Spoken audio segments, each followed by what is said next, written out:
detail is intentional.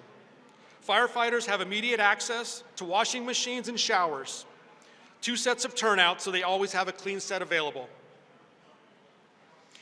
and ventilated gear rooms to keep contaminants contained. Even the flooring, the ventilation systems, and the separations between living quarters and apparatus bays are designed to reduce exposure. All of these features matter. They matter to our members who appreciate the support by this city, by the department, and by the community. In a few minutes, Gerald from Perlman Architects will share more about the specific design features that make this station one of the safest and most innovative in the country. But before I close, I want to thank everyone here today, our city leaders, our partners, our firefighters, and the community. Fire Station 74 represents collaboration, innovation, and commitment. But most importantly, it represents our promise to you that when you call, we will be there, ready, trained, and equipped to serve. Thank you.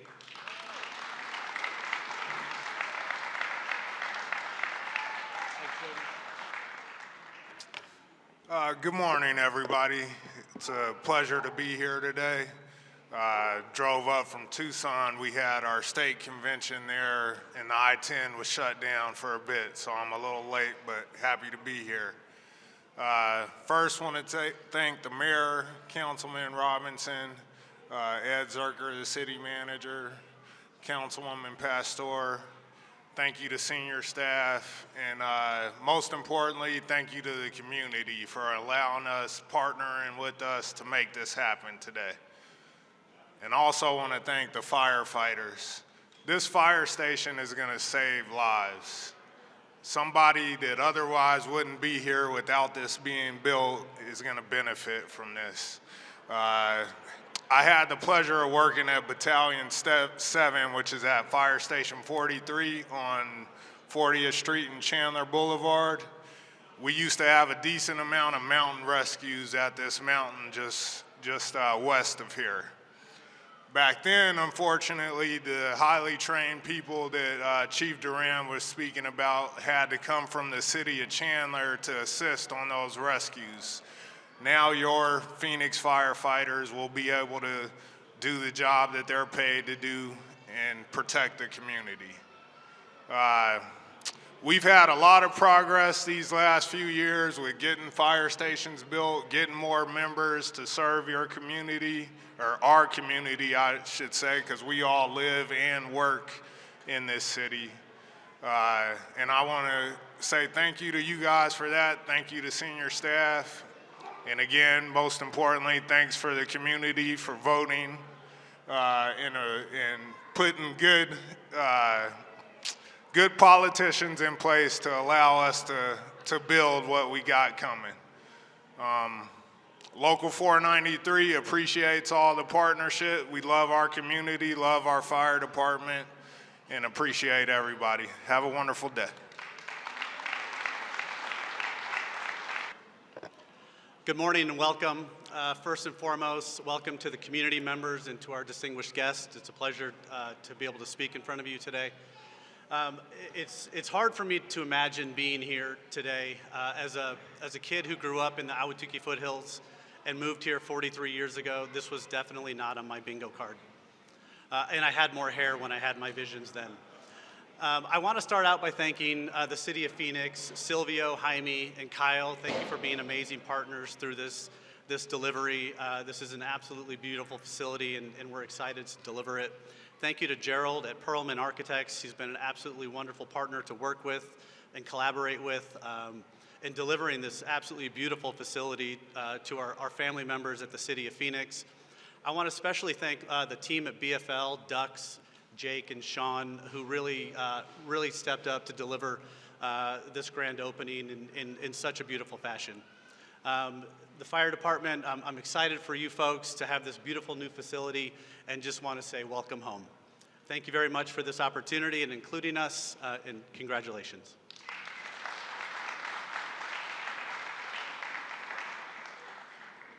Finally, I'd like to welcome the president of Perlman Architects of Arizona, whose partnership over the years has been invaluable, Gerald Adams.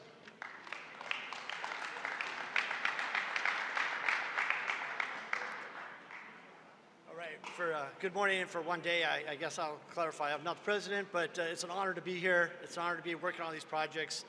My job is a director, all right? And so our job is to bring this facility to life. We talk to the people, the community, the firefighters, all of our engineers, and I'm going to start by saying thank you. It's an honor. We're always honored. We don't take these for granted. We look forward to working with these every year, and every possible chance we get to work on a fire station. Whenever you think of a fire station, I think three things come to mind: commitment, dedication, and service. And I think this fire station subtle idolizes that particular message. The commitment from the city and the leadership and the community to put this fire station on this site, to make this happen for this community, is huge. The dedication of all the men and women that took to build, to design, to construct this facility to be supported for the service, for the firefighters that are going to serve this community for the next 50 to 75 years. So in a nutshell, this is about commitment, dedication, and service. Now I get the honor to tell you a little bit about what's in the station, how it's designed, the sustainability, and the technology. This station has been built once before. In an effort to try to keep costs down, we brought the station back to life, put it in this neighborhood, but we updated it for the modern technology that we need in this station. And that has to do with the decontamination. Everybody's talked about hot zone. We have red zones, yellow zones, and green zones. And as you tour the facility this afternoon or in a little bit, you'll see signs. And each of those signs represent a different color. Those colors represent the areas of close contamination, minimal contamination, and clean zones. And so what we're trying to do is educate everybody, the firefighters and every visitor here, when in a particular zone, not to carry the carcinogen exposures from one zone to another. We want to keep our firefighters healthy, happy, and able to preserve their health so that they can take care of all of us when we need it. So there's a lot that goes on behind the scenes. Just real quickly, this building is very energy efficient. It looks like a block building. It's really not. It's a block veneer over an ICF building, which means we have an R48 envelope on this building, which is off the charts. Most people's homes are like R20 to R30. So we're saving costs every single day of this operation. We're saving costs of taxpayer dollars to run this facility. And fire stations are big. They use a lot of power, a lot of water. Our goal is to reduce all of that by these things that we're doing. A lot of the systems now are automatically turning off, turning on. We're low flow water. We're doing a lot of sustainability. So all these walls, roofs, overhead, this building is very comfortable right now. It's end of May and we're comfortable in this room. So as you tour the rest of the building, you'll see that. The alerting, I think there's 5.5 miles of cable, I believe, in this building that's buried behind the walls. And you notice a lot of these walls are cleanable. They'll spray them down. They'll keep all the carcinogen exposures off. We'll start at the scene, or the firefighters will start at the scene. We want to bring them back to the station as clean as possible. Again, on behalf of Perlman Architects, our entire design team, there's a lot of our consultants here that helped us make this a reality today. Thank you for your time, your energy, and your commitment. And it's an honor to work on these, and we look forward to the next one. Thank you.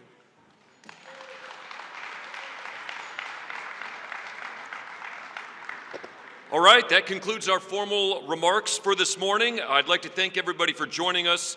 We are going to ask our distinguished guests to join us for the ceremonial ribbon cutting. For everyone else that's here today, please stay and enjoy this beautiful facility.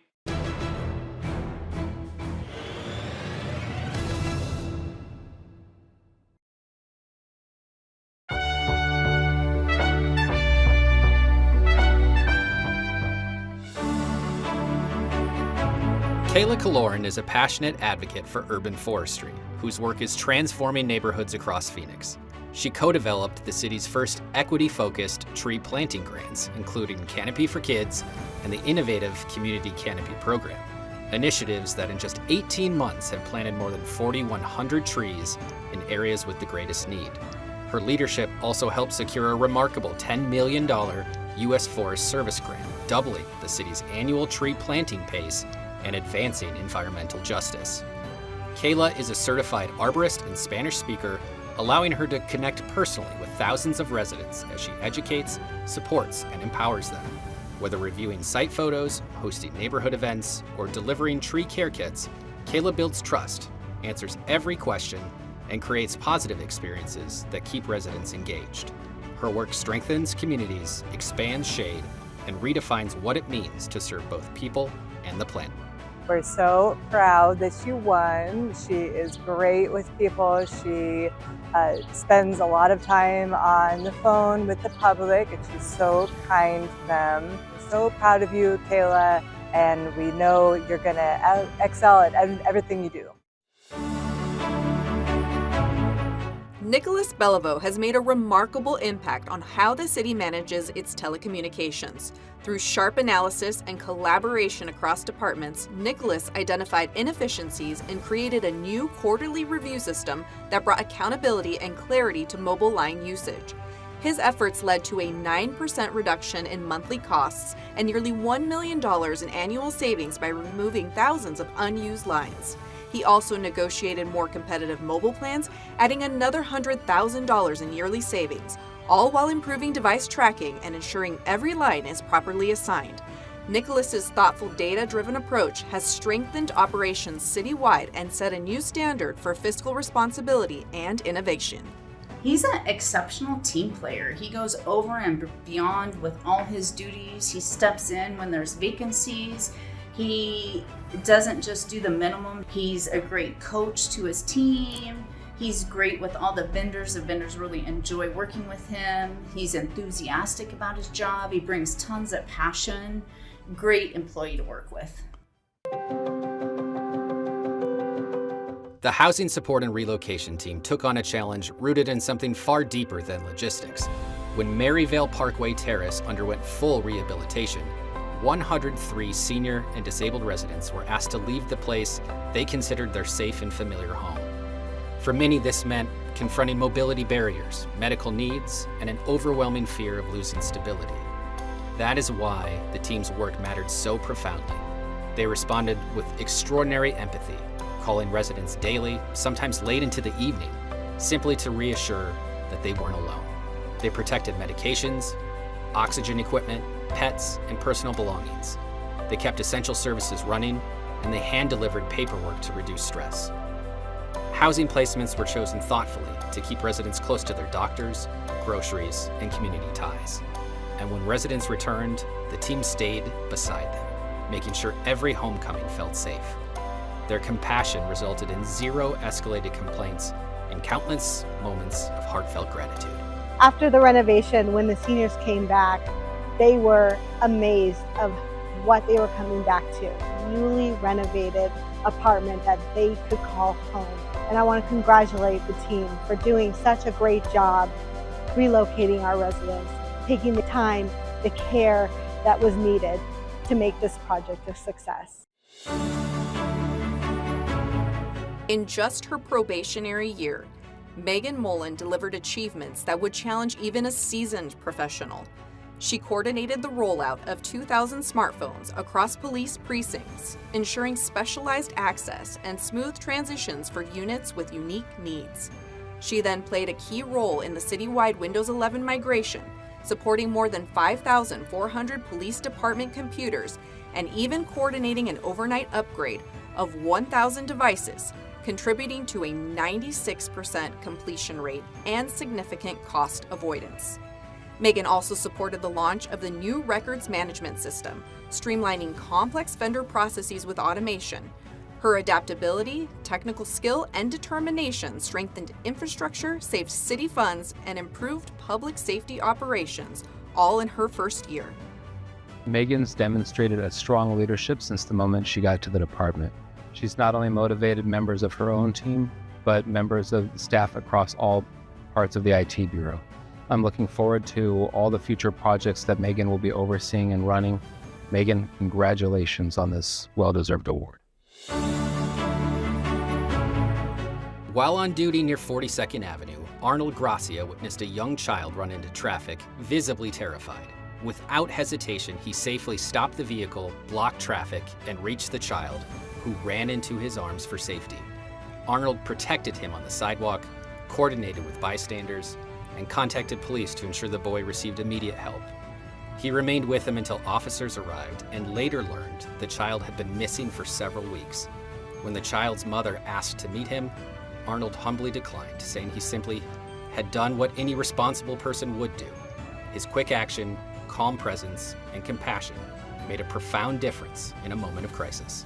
And it's just part of Arnold's character. He's that fatherly, strong, person, and he when I'm sure that kid didn't feel any safer than any other person in the world. He's a big old bear. I'm proud to be able to, that I was nominated him for the award and that he received it. I couldn't see it going to a better person. Clayton Freed recognized a critical challenge in recruiting engineers and saw an opportunity to build something transformative. Drawing on his past experience, Clayton led the creation of the Water Services Rotational Engineer Apprenticeship Program, one of the first state-registered programs of its kind. He conducted deep research, coordinated with HR and operations, and designed a 4-year program to prepare the next generation of engineers. The program successfully launched with 4 apprentices selected from over 50 applicants. Clayton also helped meet immediate workload needs by training contracted project managers, boosting the department's workforce pipeline. His vision, persistence, and collaboration created a sustainable path for future engineers and set a model for other departments to follow. Not only is Clayton Freed a fantastic engineer, but he saw a problem, he saw a challenge, something that is very difficult, not only for the Water Services Department, for the rest of the city as well. So Clayton, thank you very much. Great job on finding a solution that will not only help the Water Department, but it will also help the city of Phoenix in the future. The Phoenix Community Court team is transforming lives by meeting people experiencing homelessness with dignity, compassion, and unwavering support. Bringing together the Office of Homeless Solutions, the Municipal Court, the Prosecutor's Office, and the Public Defender, the team helps individuals break the cycle of repeated arrests related to survival needs. They connect participants with shelter, treatment, healthcare, employment services, and long-term case management, ensuring every person is seen and supported. Since its launch, the court has worked with nearly 700 participants, with 180 graduates already achieving stability and hope. Their work restores trust, builds confidence, and strengthens the entire community through patience, perseverance, and humanity. I would like to say to my team how proud I am to be a part of this, of everything that you're doing, showing an unparalleled commitment to our mission, to our vision, and to alleviating the suffering of those people most in need in our community. I'm very proud of you, and you should be proud of yourselves. Lexi Van Haren has advanced Sky Harbor's global connectivity in extraordinary ways. Serving as the airport's sole air service representative, she secured the first nonstop flights to Asia with Starlux Airlines and China Airlines, an achievement requiring extensive strategic planning, high-level coordination, and international engagement. These new routes are projected to generate over $170 million annually. Lexi also brought the prestigious Cranky Network Forum to Phoenix, drawing record airline participation and elevating the city's global visibility. Her strong airline partnerships delivered measurable results, including expanded service with Air France and the restoration of daily flights to Mexico City. Lexi's leadership, communication, and innovation position Sky Harbor as a world-class aviation gateway. So it really just goes to show that Lexi's commitment and passion to be able to deliver air service to our community, that we were able to get not just 1, but 2 Asian carriers. She really does live that vision that we have to welcome the world to Phoenix, and she is the one that helps us be able to deliver on that message. The Revenue Collections team delivered an extraordinary year of financial stewardship, recovering more than $23 million in delinquent balances, a nearly 180% increase over the previous year. Their improved dunning letter process alone generated almost $19 million and strengthened communication with customers. They also developed a new citywide collections policy, improved account accuracy, and expanded the use aging schedules to help departments respond proactively. Additional achievements included bankruptcy claim processing, lien management, improved liquor license review procedures, and detailed reconciliation of hazardous materials accounts.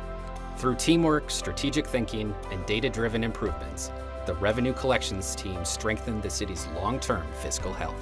Laura, Marco, Jude, Nate, thank you for your continued dedication and your commitment to excellence. These achievements reflect so much more than numbers. It demonstrates exactly what can happen when a team is committed to continued process improvements, and a commitment to financial excellence. Congratulations. Phoenix Fire Chief Danny Guile has led support services through a year of major improvements that strengthen safety, accountability, and financial stewardship. By introducing letters of intent for fire apparatus purchases, he protected the city from escalating costs and secured savings estimated at $2 million. He redesigned the boot procurement process, creating a voucher system that saves $250,000 annually, allowing reinvestment into uniform upgrades for sworn members. Chief Guile also rebuilt the department's equipment tracking system, enabling real-time accountability and projecting more than $500,000 in annual oversight improvements. His thoughtful, member-focused leadership continues to enhance operations and support every firefighter in the department. Chief Guile oversees our support services division. In his time there, he has done an absolutely remarkable job. Chief Guile continues to look for opportunities to create cost savings and better efficiencies within the Phoenix Fire Department, and he's very deserving of this award. When a fire caused severe damage to critical systems at the 91st Avenue wastewater treatment plant, the Unified Recovery Team sprang into action with extraordinary skill and determination. Instrumentation and controls specialists, user tech staff, and electrical crews work side by side to assess damage, restore power, and rebuild the systems that allow operators to monitor and manage this essential regional facility. They repurposed fiber lines, installed temporary controls, re-established electrical feeds, and brought vital equipment back online within days, restoring service that supports multiple cities and even the Palo Verde nuclear power plant.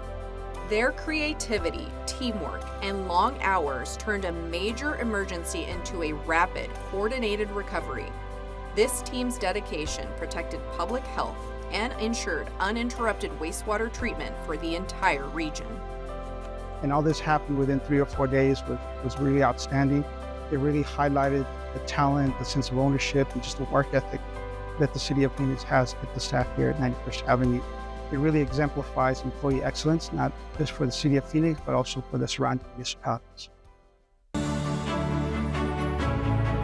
Jacob Lachetta is known throughout the city as a leader who brings out the best in people. When the ITS Project Management Office faced burnout and low morale, Jacob listened closely to staff and rebuilt operations with empathy and structure. The new procedures he developed improved efficiency by 68% and restored confidence across the team. Jacob is also widely recognized as a mentor who never gives up on anyone, providing guidance, support, and encouragement through both professional and personal challenges. He empowers project managers, creates opportunities for staff to lead, and inspires innovation at every level.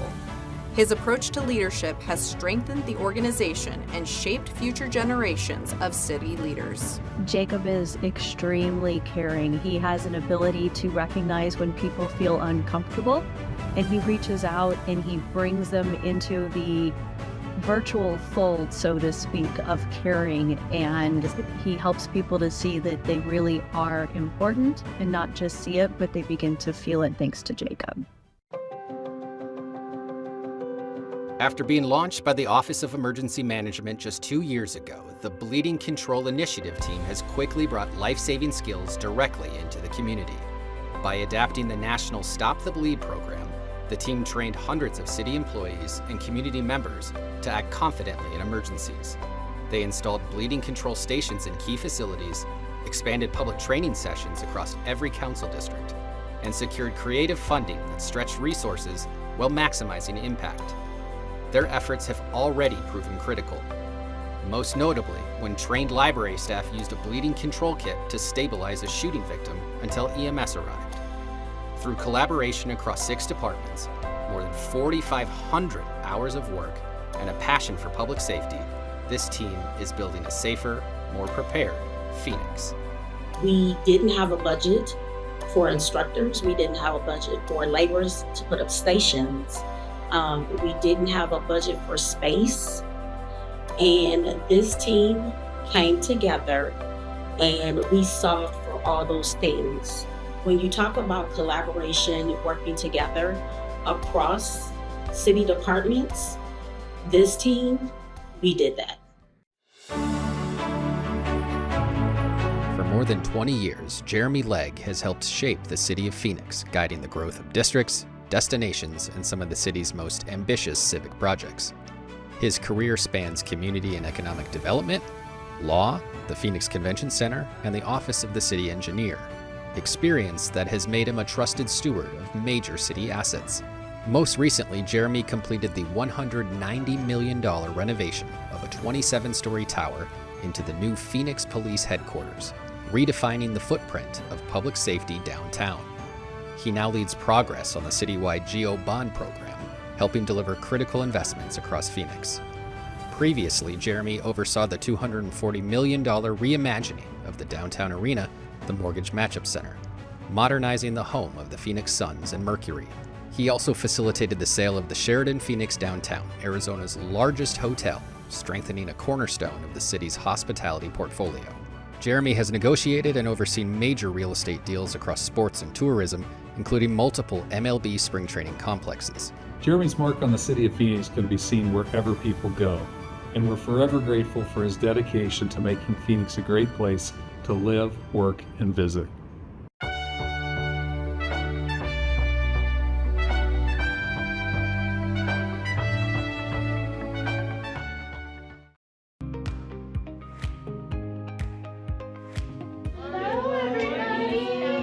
Occupational therapist. Occupational therapy is a profession not a lot of people know about unless you or a family member or loved one has worked with an OT directly.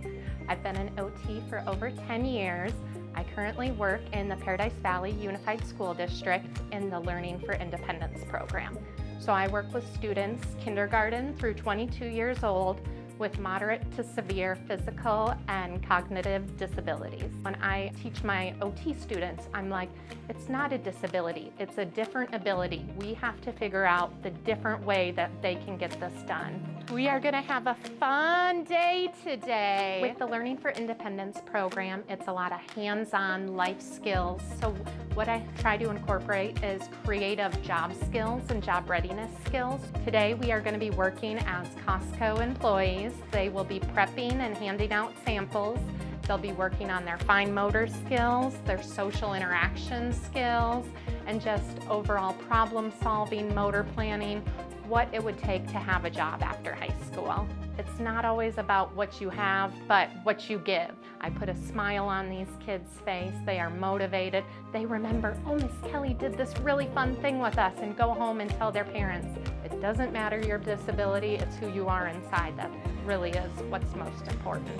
Occupational therapy is such a selfless profession. I'm never doing it for me, I'm doing it for the students I work with. I'm doing it for the families that I work with, educating them, providing them the opportunities that they might not have without the education or the knowledge that I know.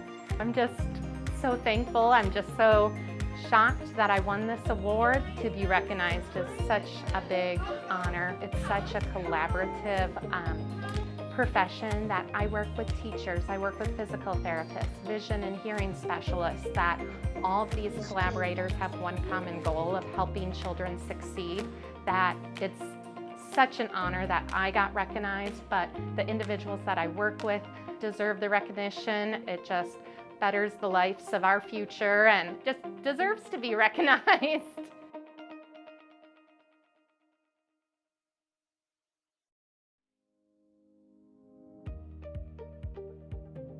I didn't know it was a Lifetime Achievement Award. Okay, that's taking me back a little bit. Okay. I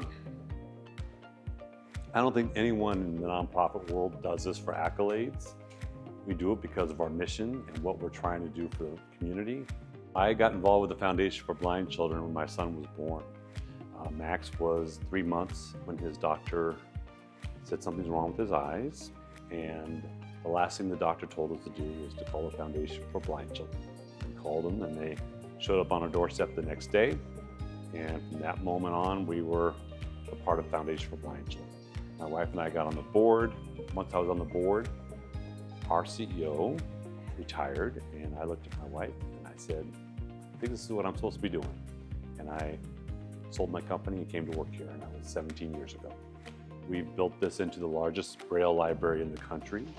We built this in the largest preschool in the country. We serve blind and visually impaired people of all ages from the day they're born to the day they leave us. Our oldest client right now is 101 years old.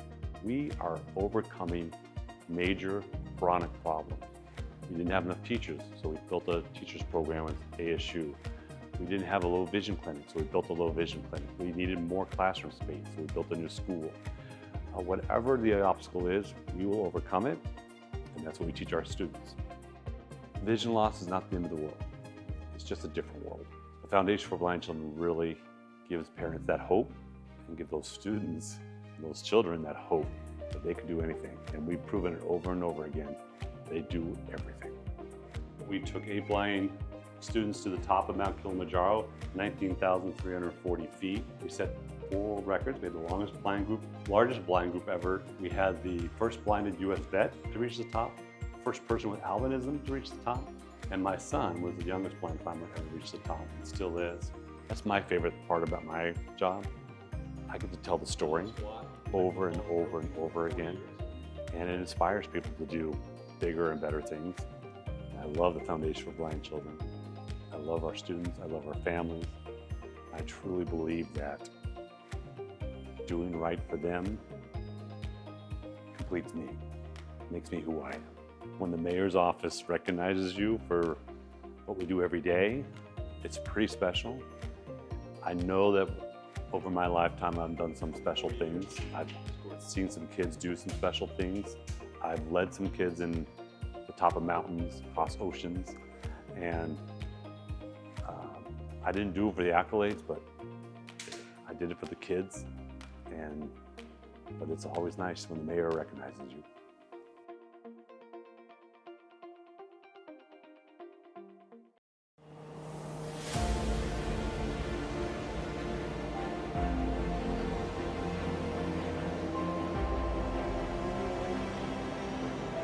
What a wonderful day it is to be here as we welcome China Airlines with the first ever nonstop service from Taipei to Phoenix, Arizona. What a great day it is.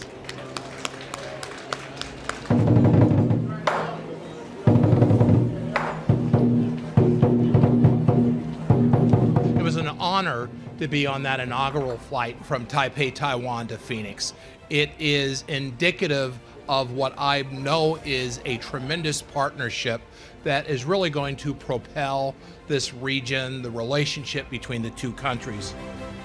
This new route is more than just a connection between two cities. It's a bridge between two dynamic regions. The economic impact of this year-round service is expected to exceed $100 million on an annual basis. Passenger traffic between Phoenix and Taipei has surged by more than 400% since 2019, highlighting the growing demand for this connection. We are thrilled to welcome travelers from the Silicon Island to the Silicon Desert. The future is bright, and this is just the beginning. This flight is not only about tourism, it's about forging more collaboration in our industries, in our technologies, in our exchanges in education and in all fronts. We truly believe in this city potential and look forward to building even stronger partnership together in here. The milestone is possible because of your dedication. You had the confidence to make sure that this day happened, and I just want to thank you and the entire China Airlines team for allowing us to make that today possible.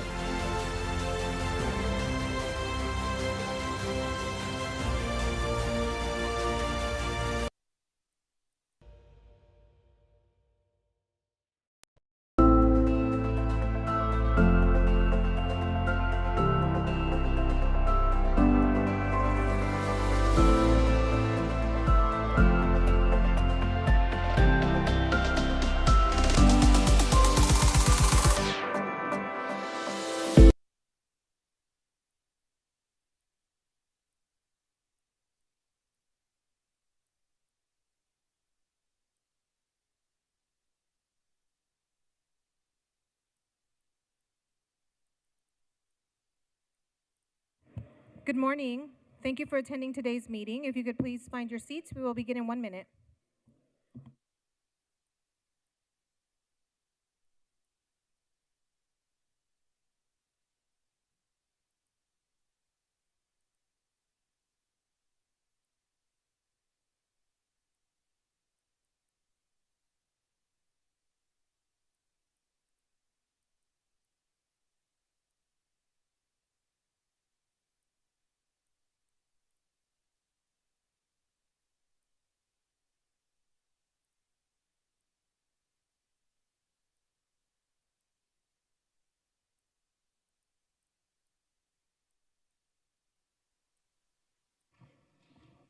Good afternoon. It is July 1st. Welcome to Phoenix City Council Chambers. We are celebrating many things with today. If you came in from the north, you may have seen the America 250 bus, which is one of the ways our city will mark our country's 250th anniversary. We are also celebrating our Deputy City Manager, Amber, who this will be her final meeting with us, and she's served our city in so many different roles, including steering our budget process. So Amber, thank you and congratulations on your retirement.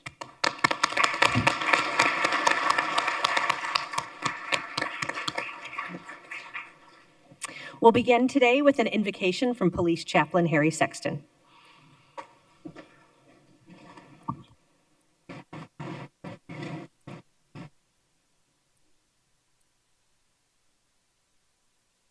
Madam Mayor, honorable council members, ladies and gentlemen, my prayer today is based upon Psalm 144, verses 3 and 4, that reads, Lord, what is a human that you care for him? A son of man that you think of him? A human is like a breath. His days are like a passing shadow. Let us pray. Well, Father, I want to start by thanking you for each person here who sits upon this council. Oh Lord, while we acknowledge our frailties, we know from your word that you have raised them up for this time and purpose. So, Father, we beseech that you grant them peace as they carry the heavy burden of leadership. Father, give them unity even as you, your Son, and the Holy Spirit are united. Let them guide our city with a level of compassion and understanding that can only be attributed to your hand. And give them the strength to endure, that they may finish well and bring goodness to our community. Amen. Thank you so much, Chaplain Sexton. Councilman Waring, would you lead us in the Pledge of Allegiance?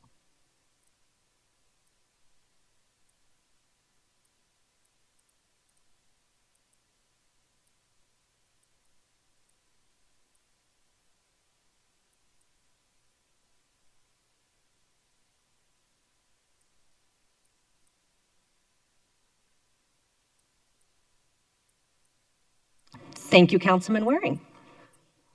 I'll now call the formal meeting to order. Will the clerk call the roll? Councilwoman Guardado. Here. Councilwoman Hernandez. Here. Councilwoman O'Brien. Here. Councilwoman Pastor. Here. Councilman Robinson. Here. Councilwoman Stark. Here. Councilman Waring. Vice Mayor Hodge Washington. Here.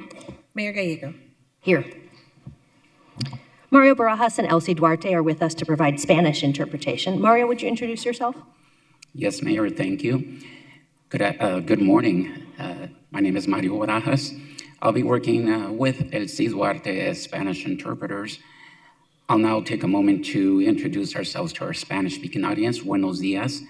Yo soy Mario Barajas y voy a estar trabajando junto con Elsie Duarte como intérpretes a los de habla hispana. Primeramente quisiera repasar un par de puntos a lo cual se nos va a facilitar interpretarles. Primeramente, si es que van a estar dando un comentario público, se les pide de que por favor háganlo de una manera lenta y clara. Además, que sea entendible. Y si es que lo van a estar haciendo virtualmente, se les pide también de que, por favor, evite tener distracciones de fondo. Muchas gracias. Thank you, Mayor. Thank you so much. Will the City Clerk read the 24-hour paragraph? The titles of the following ordinance and resolution numbers on the agenda were available to the public at least 24 hours prior to this council meeting and therefore may be read by title or agenda item only. Ordinances number G7525 through 7532, S 53065 through 53089, and resolutions 22388 through 22390. Will the city attorney explain public comments? Yes, thank you, Mayor. Members of the public may speak for up to 2 minutes to comment on agenda items. Comments must be related to the agenda item and the action being considered by the council. General comments that go beyond the scope of the agenda item should be made during a citizen comment session at the end of the agenda. The City Council and staff cannot discuss or comment on matters related to pending investigations, claims, or litigation. Additionally, any member of the public who appears before the council in their capacity as a lobbyist must, as required by Phoenix City Code, disclose this fact before addressing the council. The City Code states that speakers must express their comments respectfully and courteously. Use of profane language, threats, or personal attacks on members of the public, council members, or staff are not allowed. Such comments are disruptive and unrelated to the council's business. Any person who violates these rules may lose their opportunity to speak further and could be asked to leave. Thank you, Mayor. Thank you so much. Item number 1 is formal meeting minutes. Councilwoman Guardado, do you have a motion on item 1? Motion to approve item 1. Second. Motion and a second. All those in favor say aye. Aye. Any opposed? Aye. Nay. Passes unanimously. Item number 2, we have a great group of commissioners for boards and commissions. Vice Mayor, do we have a motion? Motion to approve the revised mayor and city council boards and commission nominations. Second. We have a motion and a second. Roll call. Guardado. Yes. Hernandez. Yes. O'Brien. Yes. Pastor. Yes. Robinson. Yes. Stark. Yes. Waring. Hodge Washington. Yes. Gallego. Yes. Passes 9-0. Congratulations to our new commissioners on your unanimous approval. We'll ask you to come forward for a swearing-in ceremony.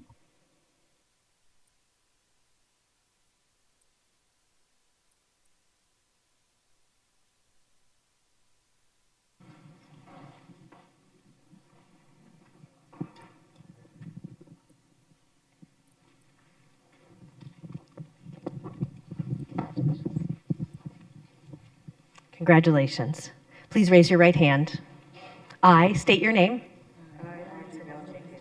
Do solemnly swear that I will support the Constitution of the United States and the Constitution and laws of the state of Arizona, that I will bear true faith and allegiance to the same and defend them against all enemies, foreign and domestic, and that I will faithfully and impartially discharge the duties of the office of, state your office, according to the best of my ability. So help me God. Congratulations. Thank you for continuing to serve our city.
Thank you so much to our boards and commissions members, such an important role in the city of Phoenix. We next move on to appointments of municipal court judges, and we have 2 today. Vice Mayor. Motion to approve the swearing-in of Judge Laura E. Laurie and Judge Tina Solomon as Phoenix Municipal Court judges. Second. We have a motion and a second. Roll call. Guardado. Yes. Hernandez. Yes. O'Brien. Yes. Pastor. Yes, yes. Robinson. Yes. Stark. Yes. Waring. Hodge Washington. Yes. Gallego. Yes. Passes 9-0. Both judges are longtime City of Phoenix public servants, and we are excited to unanimously approve their swearing in today. We'll conduct two separate ceremonies. We'll begin with Judge Lowry, and then we will do a second ceremony for Judge Solomon.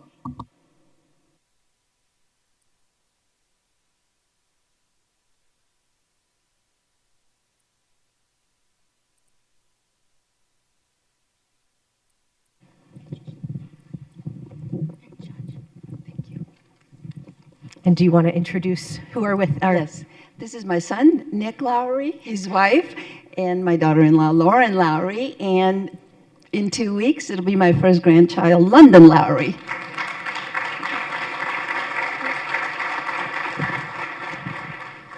Huge congratulations to the whole family. I state your name. I, Laura Lowry, Do solemnly swear do solemnly swear that I will support the Constitution of the United States that I will support the Constitution of the United States and the Constitution and laws of the State of Arizona, and the Constitution and laws of the state of Arizona, that I will bear true faith and allegiance to the same that I will bear true faith and allegiance to the same and defend them against all enemies, and defend them against all enemies, foreign and domestic, foreign and domestic, and that I will faithfully and impartially and that I will faithfully and impartially discharge the duties of Phoenix Municipal Court Judge discharge the duties of Phoenix Municipal Court Judge according to the best of my ability. according to the best of my ability. So help me God. So help me God. Congratulations. Thank you for your service.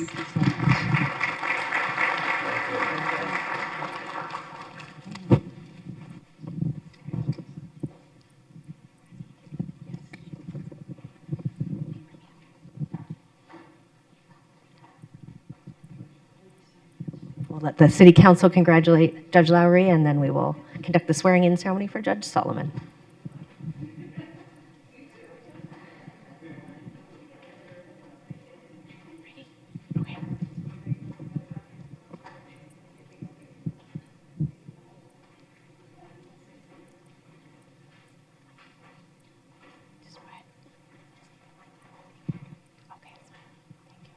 Please raise your right hand.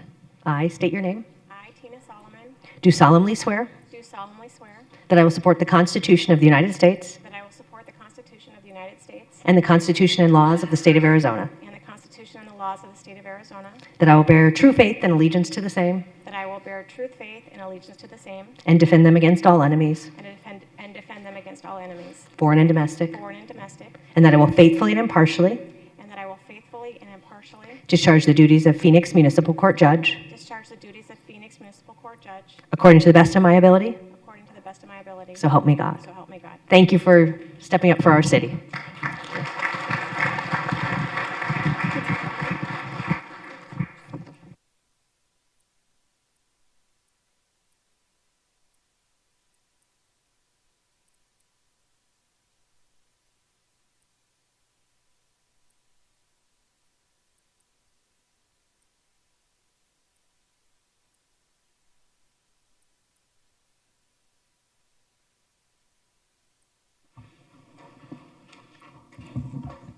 Thank you so much to our municipal court judges. We have one of the best municipal court systems in the country, and they keep innovating and trying to serve our community even more effectively.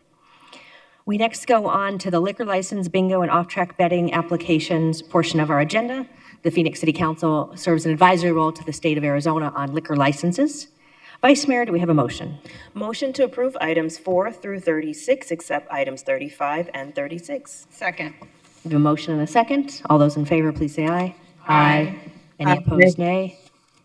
Passes unanimously. We next go to item 35. Item 35 is Garden of Eden Grill. This is in District 2. We do have one speaker on that. Councilman Waring, should we hear from the speaker? Or do you Yes, wanna- please. All right. Alliance Zawadi, if you could please come forward.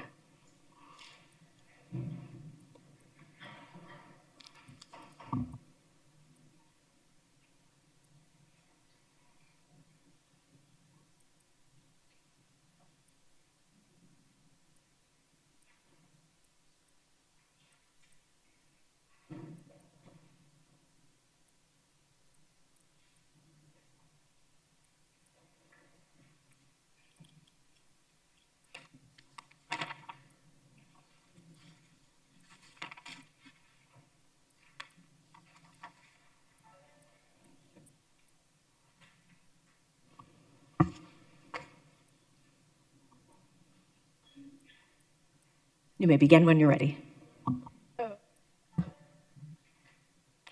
Thank you so much. I want to say that some of the report from police is incorrect.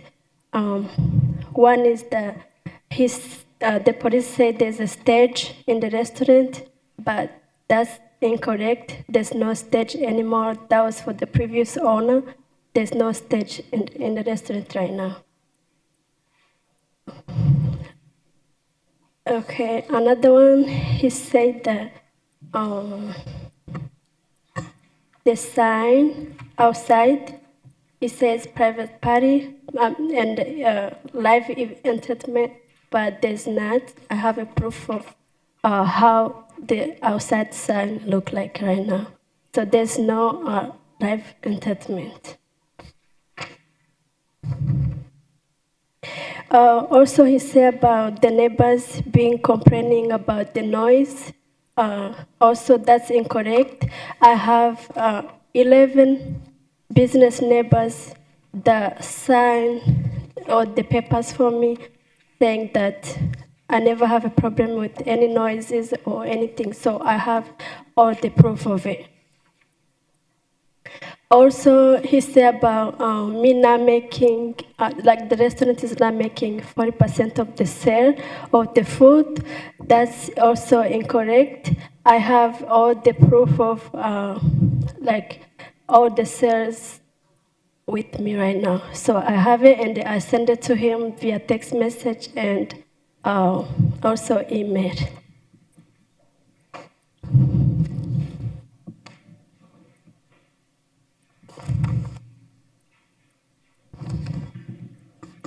He also mentioned about. You can finish the thought. Okay. He also mentioned about May 30, 11:50. They say they call police saying that I have party at the restaurant. Also, that's incorrect. It was my brother's graduation dinner. So they eat after I cooked the buffet for them. They eat after they eat across the restaurant around 11:30. So they went outside. What happened outside? I didn't know what's happened outside. Wonderful. Thank you so much for letting us have that important information. Mayor, we have a response from police and the clerk. Yeah, if you don't mind, I kind of go through a few things with that. So there was some changes made to the property. And again, good morning, Mayor and council members. I guess introduce myself. So I'm Jeremy Campbell. I'm a community action officer out of Black Mountain Precinct, where Gardening and Grill is at. So we do stand by the disapproval. Phoenix Police Department and Gardening and Grill. In inspection, there is also further stuff that brings issues. There is color changing lights in the inside, and there is still music equipment that stands with huge speakers inside. The neighboring businesses did identify concerns about the changes made to the interior of the restaurant, as it appears more like a banquet hall and a club. The application is for a Series 12 license, which is bona fide restaurant like a casual eatery or dining, where primary sales for food is at least 40%, not a club. The diagram submitted with the application did not match the on-site visit. The limited food which is in the fridge is nothing that appears to match what is listed on the menu at the location, and this minimal food could not even support a restaurant when looking in the fridges. The menu outside shows Mediterranean food, and the applicant stated is Ethiopian cuisine, which was submitted with the application. The neighboring businesses advised they usually leave about 8 to 8:30 at night, and the business is never open when she identified that she is open from Wednesday to Sunday from 2 p.m. to 11 p.m.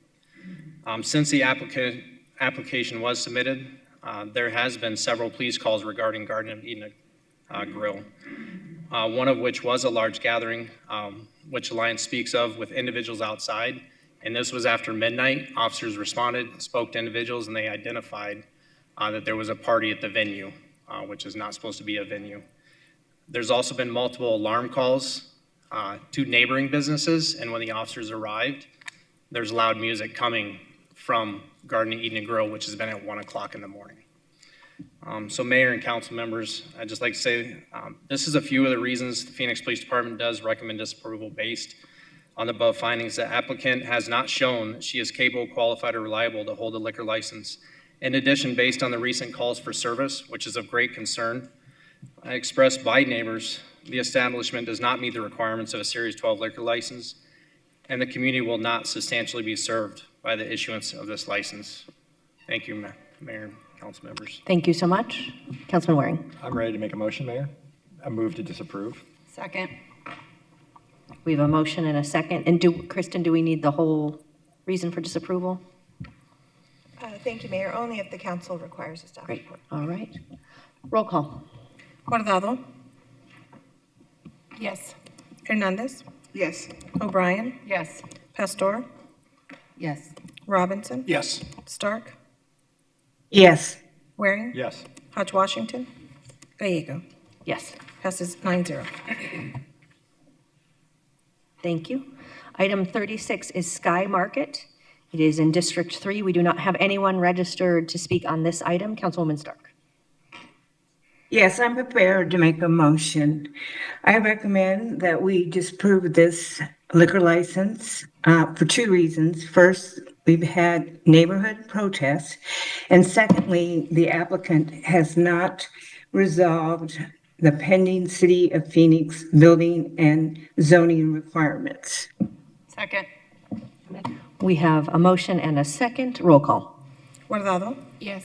Hernandez. Yes. O'Brien. Yes. Pastor. Yes. Robinson. Yes. Stark. Yes. Waring. Yes. Hodge Washington. Yes. Gallego. Yes. Passes 9-0. All right, that concludes the liquor license portion of our agenda. City Clerk, are we ready for ordinances, resolutions, new business, planning, and zoning? Yes, Mayor. Vice Mayor. Motion to approve items 37 through 91, except for the following. Items 51, 52, 60, 65, 75, 77, 89, 90, and 91. Noting that item 48 is as revised, item 83 is withdrawn, item 89 has additional information. And can the clerk confirm if there are any other items that should be excluded for in-person public comments?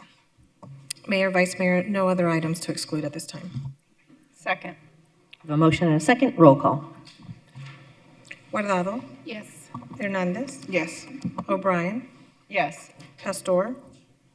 Yes. Robinson. Yes. Stark. Yes. Waring. Yes. Hodge Washington. Yes. Gallego. Yes. Passes 9-0.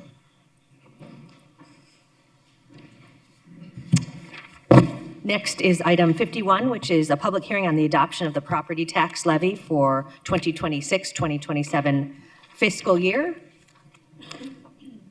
We'll open the public hearing. We have one member of the public to testify, Elizabeth Venable. I'm not going to say anything that exciting, but I support this property tax because I support the need to generate revenues for the city of Phoenix to its programs. Thank you so much. Elizabeth, you've long advocated for general fund funding for fighting homelessness, and this is a big year for that. Property tax levy, the property tax will notch down in the property tax rate, so a small decrease in the property tax rate. Close the public hearing. The next item is a related item, which is the adoption of the property tax levy for the 2026-27 fiscal year. Vice Mayor. Motion to adopt the property tax levy for the 2026-2027 fiscal year. Second. We have a motion and a second. Roll call. Guardado. Yes. Hernandez. Yes. O'Brien. Yes. Pastor. Yes. Robinson. Yes. Stark. Yes. Waring. Yes. Hodge Washington. Yes. Gallego. Yes. Passes 9-0. Wonderful. This concludes our budget process. Thank you to everyone who worked on it, and a special thank you to Amber on your last budget process. Appreciate it. Frank wants a second round of applause?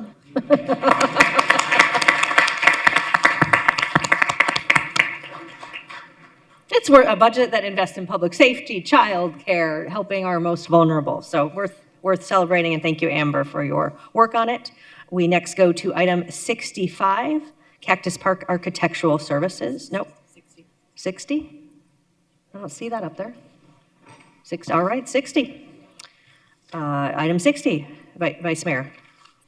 Motion to approve item 60. Second. We have motion and a second. Councilwoman Hernandez. Thank you so much, Mayor. Just want to start by thanking the Arts and Culture Department for all of their amazing work, and just have a couple of questions. Thank you so much. My first question is, how is the city measuring the impact of these investments on neighborhood pride, economic activity, or community well-being? Mayor and Council, I will have Carrie Brown, Interim Arts and Culture Director, answer the question. Mayor, members of council, Councilmember Hernandez, we use a number of different tools to measure impact, including online surveys, focus groups, individual conversations that we have when we're out in the community presenting to community groups. But through our work on the Sombra Experiments in Shade project, we really kind of elevated our efforts based on some of the grant requirements. So with those lessons learned, we've been implemented those into our public art program, including an assessment that we do at the beginning of each project where we're looking at the best ways to engage the community, where is their input most needed, what does that follow-up look like, how and when they're engaging with the artist. And that evaluation also includes dollars spent. So we know that the majority of our budgets are spent locally, even when artists are from out of town. But again, through that Sombra project, we were able to look more closely at some of the local businesses that participate in our celebration events. We're seeing that broader picture there. And then lastly, I'll mention that when we have our older projects that might have been in the community for 15, 20 years, and they need refurbishment, we will also reach out to the community then, especially if the project needs to be altered or removed for some reason. We definitely want that feedback. So that's another way we can kind of assess the impact of the projects in those communities through that work. Thank you so much for just that detailed explanation. And then just my next question, as we integrate public art into like heat mitigation projects, are we prioritizing neighborhoods that have some of the highest heat vulnerability and the least existing shade? Mayor, members of council, and Councilmember Hernandez, yes, and I'll mention the Sombra project again. We did work really closely with the heat office to identify some park locations. There are other factors that kind of went into the decision making, but that was where we started. We also worked with them on another project that was permanent where they identified locations and then we participated in the design of the shade structures. So we're definitely using that data to inform our decision making. Of course, there's other things that come into play, like can we dig in this ground? Is it, in the right of way? Things that we have to consider. But we definitely start with looking at that data and lean on our partners in the heat office to help us determine best locations. Thank you so much for that. And the Sombra was amazing. The Sombra project was amazing. Got to partake in that. But no, thank you so much for that. I'm just really glad to see that we're continuing to move on making more investments in art here in Phoenix. I'd like to highlight one specific component within the arts and culture's proposed public art plan, which is the Rio Reimagined. Rio is a central feature to my districts as it cuts through the heart of Estrella and into the Tolleson parts of the district.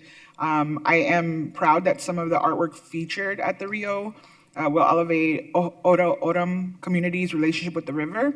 This is a powerful statement and I'm proud to support it. I also want to quickly speak on item 61, which I know was in the consensus agenda, but it is connected to arts and culture. And I learned from you and your staff that the panelists' response to the recommended 138 applications is that the caliber of arts and culture organizations and projects has grown to be especially outstanding, transparent, data-driven, and community-embedded work. So I think that just speaks in and of itself. So really thank you, Carrie, the entire Arts and Culture Department for all the outstanding work that you bring and the high quality of work that you bring into D7 and across the city. So really happy to support this today. Thank you so much, Mayor. Thank you. Roll call. Guardado. Yes. Hernandez. Yes. O'Brien. Yes. Pastor. Yes. Robinson. Yes. Stark. Yes. Waring. Yes. Hodge Washington. Yes. Gallego. Yes. Passes 9-0. Item 65 is the Cactus Park Precinct Architectural Services. Do we have a motion? Motion to approve item 65. Second. Councilwoman O'Brien. Thank you, Mayor. As one of the council members who represents the Cactus Park precinct, I'm especially pleased to support this item. To say that this project is long overdue is certainly an understatement. The current precinct was built before women were even allowed to serve as Phoenix police officers, and there are still ashtrays in the bathrooms.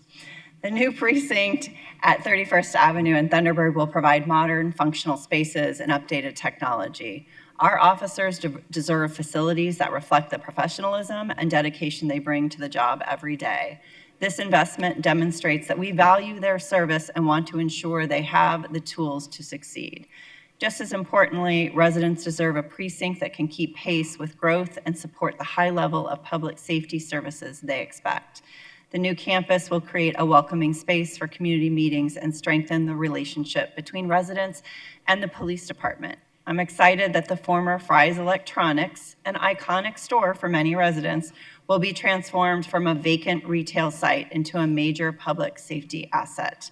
The new precinct will take up more than 8 acres, with the remaining 4 acres to be used for a future fire station. I want to thank the voters who approved the 2023 bond program. Their support makes projects like this possible and helps build the infrastructure we need. I appreciate everyone's work to bring us to this point and look forward to seeing it move forward. Thank you, Mayor. Thank you, Councilwoman, and thank you to our voters who supported general obligation bonds to be able to make this improvement and so many others in our city. When you vote, it really does matter.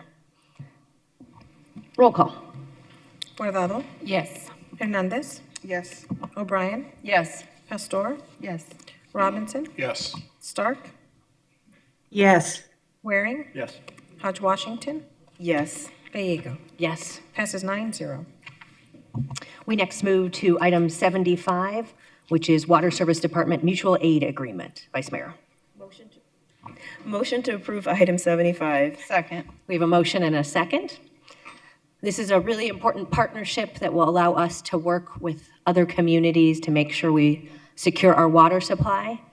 As Phoenix and communities across Arizona face significant cuts to our Colorado River resources, we need increased flexibility, water sharing options, and options to encourage creative conservation projects.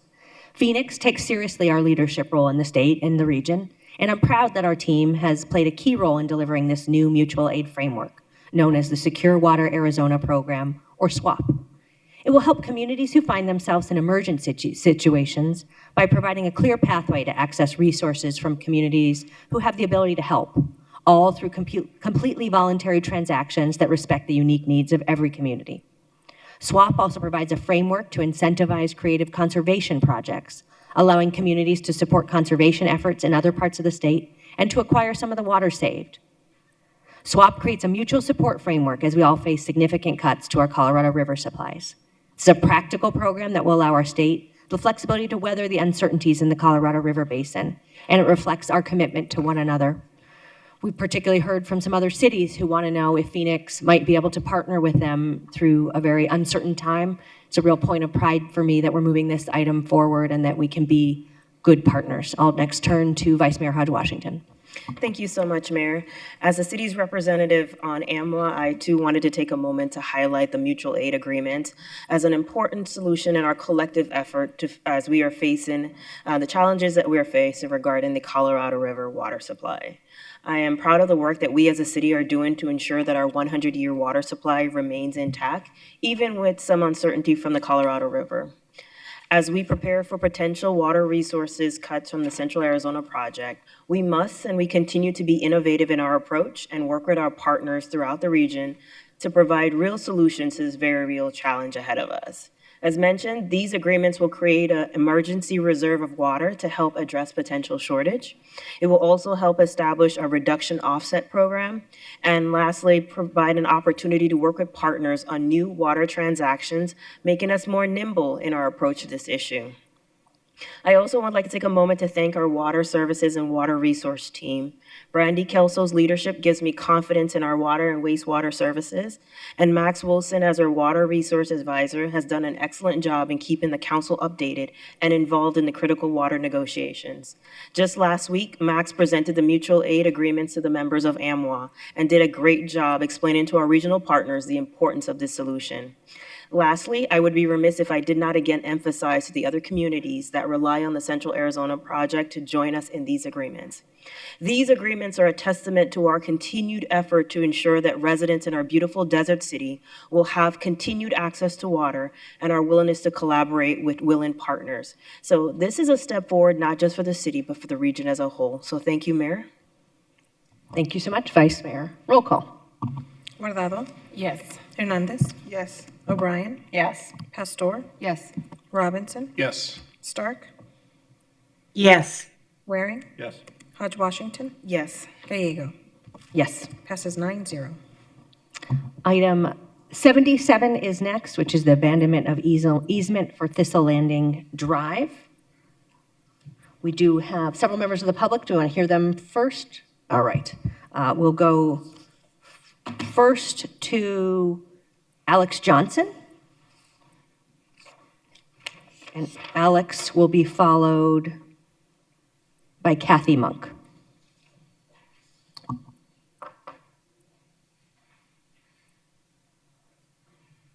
All right. Morning, Council, and Mayor Gallego for holding this meeting. Could you move the microphone up? Oh, or? yeah. Right here. Great. Thank you. I've been a Phoenix resident almost my entire life. I've lived in multiple districts, and now I'm a homeowner in District 6 in Ahwatukee, which is often a forgotten part of Phoenix. First and foremost, I object any future permits or zoning plans for this data center in my neighborhood until our questions as a community have been answered. It is my understanding that we have given answer or questions to the planning department and our council and our mayor at the end of April, which has been 2 months. We've not heard anything since then.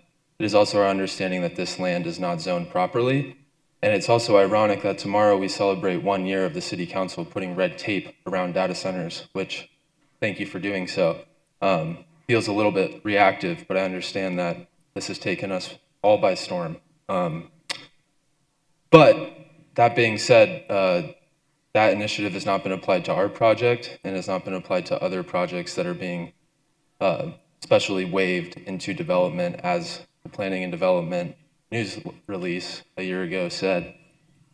They understand that data centers have negative impacts on neighborhoods. It is recorded, it is proven. There are communities all over the country, all over the world that are being impacted by these. I have a 1.5-year-old at home, and I work from home, and I want Ahwatukee to be my home. It's my wife's home.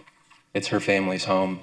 And a data center has no business being in our neighborhood. It is 300 feet from a friend of mine's backyard. The city has expedited construction by allowing the developers extended hours. They yet to respond to our concerns. This is waking up families in our neighborhoods. It's already a disturbance. That being said, the infrasound hasn't started. The pollution hasn't started. There are plenty of environmental reasons to stop this project, which the city has also failed to complete. Noise, ground, pollution, etc. And they refuse to answer to us, the residents of Ahwatukee, and the taxpayers. So I would just like to object and suggest that you guys consider what is happening in our community before we move forward, granting these developers any more rights to development until you hear from us. So thank you. Thank you so much. Kathy is next, followed by Taylor.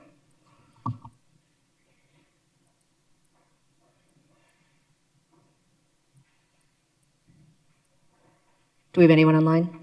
No one online. So we don't have any additional speakers on this one? All right, then we'll turn to Councilman Robinson. Taylor? Okay, wonderful. Just for background in the future, we have 2 lists, one for virtual and one for in-person. And so if you register for virtual, we check you to see if you're logged in online and then called from that. So easier to register for in-person so we know where to look. Taylor, floor is yours. Thank you. Good morning. My name is Taylor Twitchell. I am with the Ahwatukee Community Alliance, a 501c3. We have formed this spring in response to this data center that is being built in our community. I'm speaking today on item 77, the abandonment of the drainage easement on the water line easement of the Thistle Landing Drive. We recognize this item presents as routine. We are asking that it not be treated that way. The easement abandonment supports a 257 megawatt data center campus, 5 buildings, nearly 1 million square feet of land, just hundreds of feet from daycare, surrounding homes, schools, churches, and a senior care facility. An independent acoustic study submitted to the city in April found that the facility as designed is predicted to exceed Phoenix's own 55 decibel noise standard. No noise review appears anywhere in the city's 31 permit findings for this project. A peer-reviewed ASU study published this year found data centers raise the downward temperatures up to 2.2 degrees Celsius.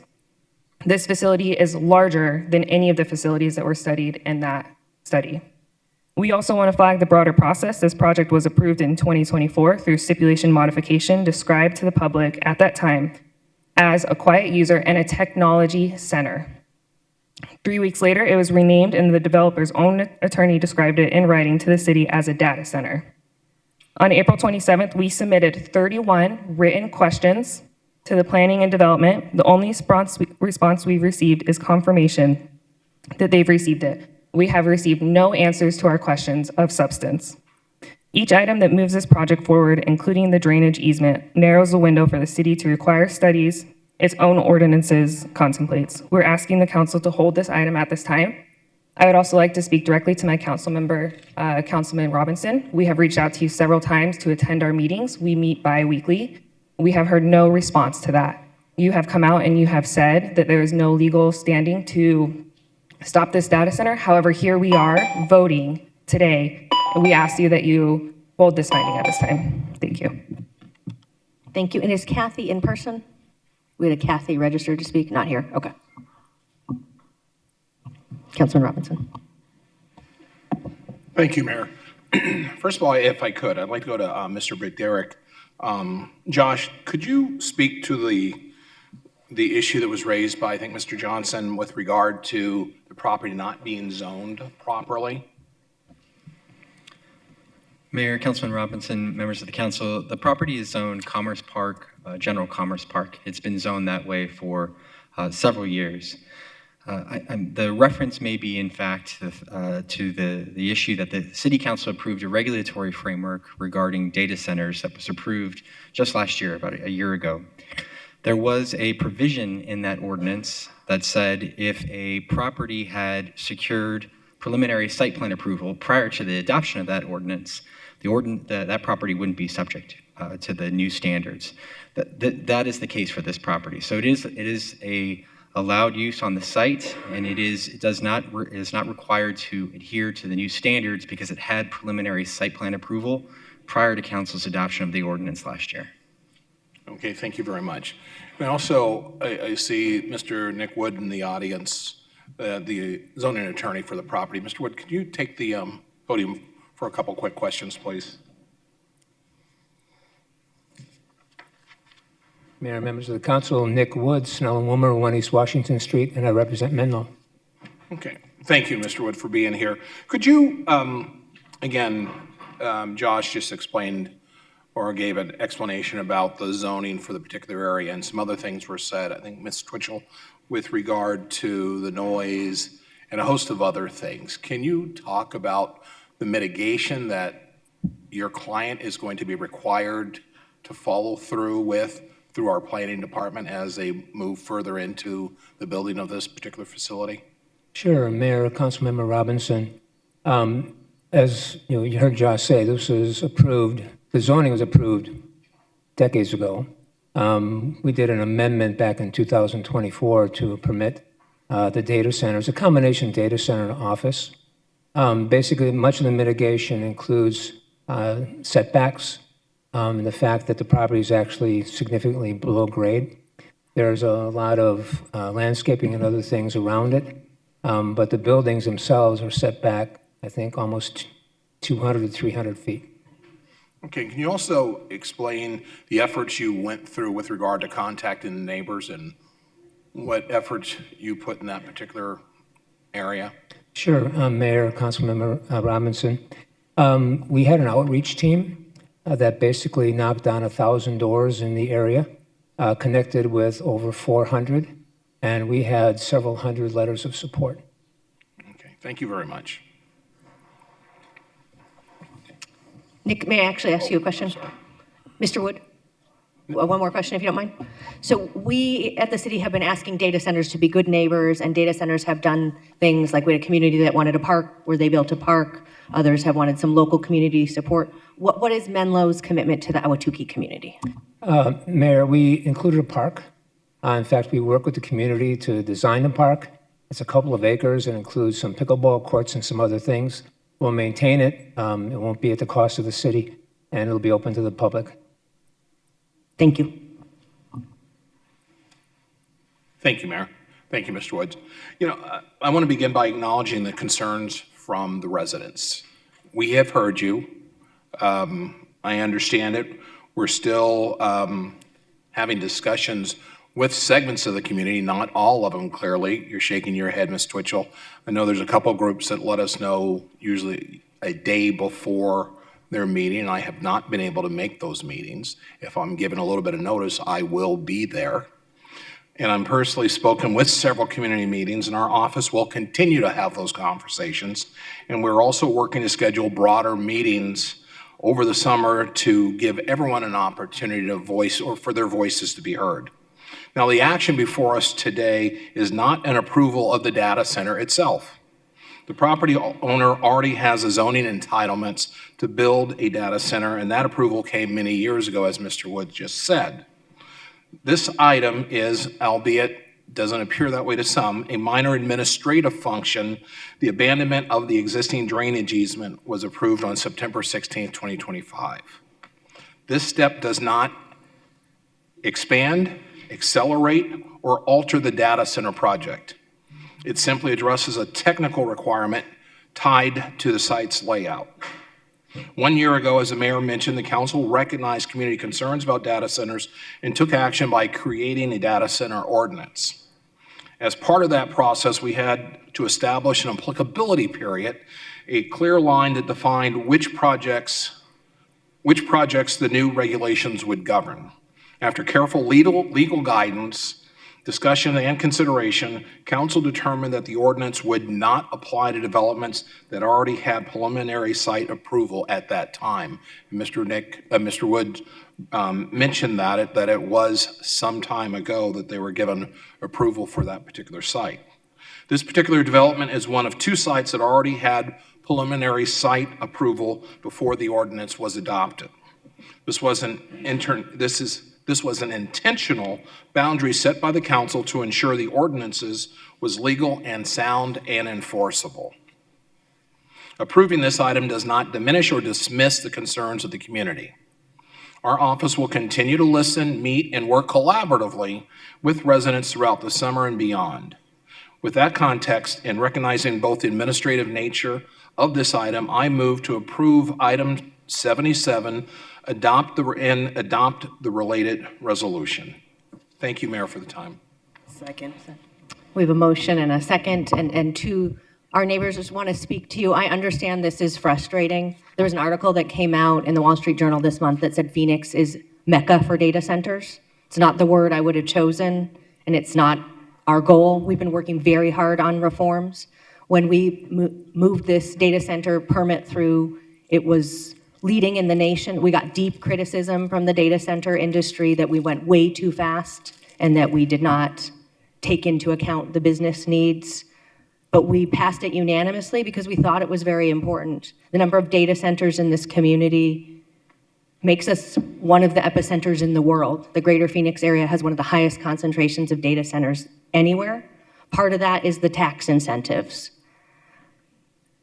In my State of the City, I pushed very hard that data centers should pay the same tax rate as our small businesses. These are some of the wealthiest companies in our country and in the world. It is good news that the state of Arizona, on a bipartisan basis, passed a budget with a 3-year moratorium on the most generous of the tax incentives, but there are data centers that will still get it in our community. We have a lot of work to do on reform, and we are working very hard. I've spent a lot of time working with mayors all over the world, frankly, who are all facing this issue. This industry is expanding at an unprecedented rate. We are working very hard to be as responsible as we can, but we have more than $700 million in threatened litigation from data centers. So we're trying to navigate the best we can. We want to be prudent stewards of City of Phoenix tax dollars. The councilwoman and I just spoke about our water challenges. We want to make sure we're using our water for the highest and best uses. In Arizona, we are building power plants that will use groundwater to power data centers. That's a real conversation we need to keep having, and we are trying very hard at the City of Phoenix to be at the forefront. And we're committed to continuing to do this. I know this is frustrating, but we got to do it within Arizona's parameters that they have set for us, and we have to work with the state legislature on continue to make changes so that we can protect the health and safety of our community. So thank you for being here. I know it's been frustrating. Believe me, I spent a lot of time on this, and I'm also very frustrated. Anyone want to make additional comments? Vice Mayor. Thank you, Mayor. I just wanted to echo some of the mayor's sentiment as well as Councilman Robinson's sentiment. I know this probably does not feel like a victory, but I can tell you one thing I know about Councilman Robinson. He's a man of his word, and if he said he's going to continue to engage with you, I trust that he will. And I will ask, if anything, can we also ask the planning department to respond to the 31 questions, because I do think that's important. I do think that our residents, this is not an easy issue. We see this issue popping up on the national level, and there's a lot of uncertainty regarding data centers and their place in residential neighborhoods. But as mentioned, we are bound by what the law provides for us and our own ordinance that we provided. But I will say, I actually want to just kind of echo what Councilman Robinson said to the developers and developers attorney on this. Please continue to engage our community, continue to engage the residents, show them that it is possible for us to work collaboratively on this and hear their concerns and move the issue forward. We can't undo the process at this juncture, but we can make sure that the process works for both the developer and the residents in that area. So thank you, Mayor, for the opportunity. Thank you. Roll call. Guardado. Yes. Hernandez. No. O'Brien. Yes. Pastor. Yes. Robinson. Yes. Stark. Yes. Waring. Yes. Hodge Washington. Yes. Gallego. Yes. Passes 8-1. All right, we next move to yet another data center. 89, authorization to grant 5C data centers a binding waiver of enforcement of the special permit provisions for data centers. We do have testimony on this one as well, so we'll begin there. We'll begin with Mike, followed by Luis, and then Alex.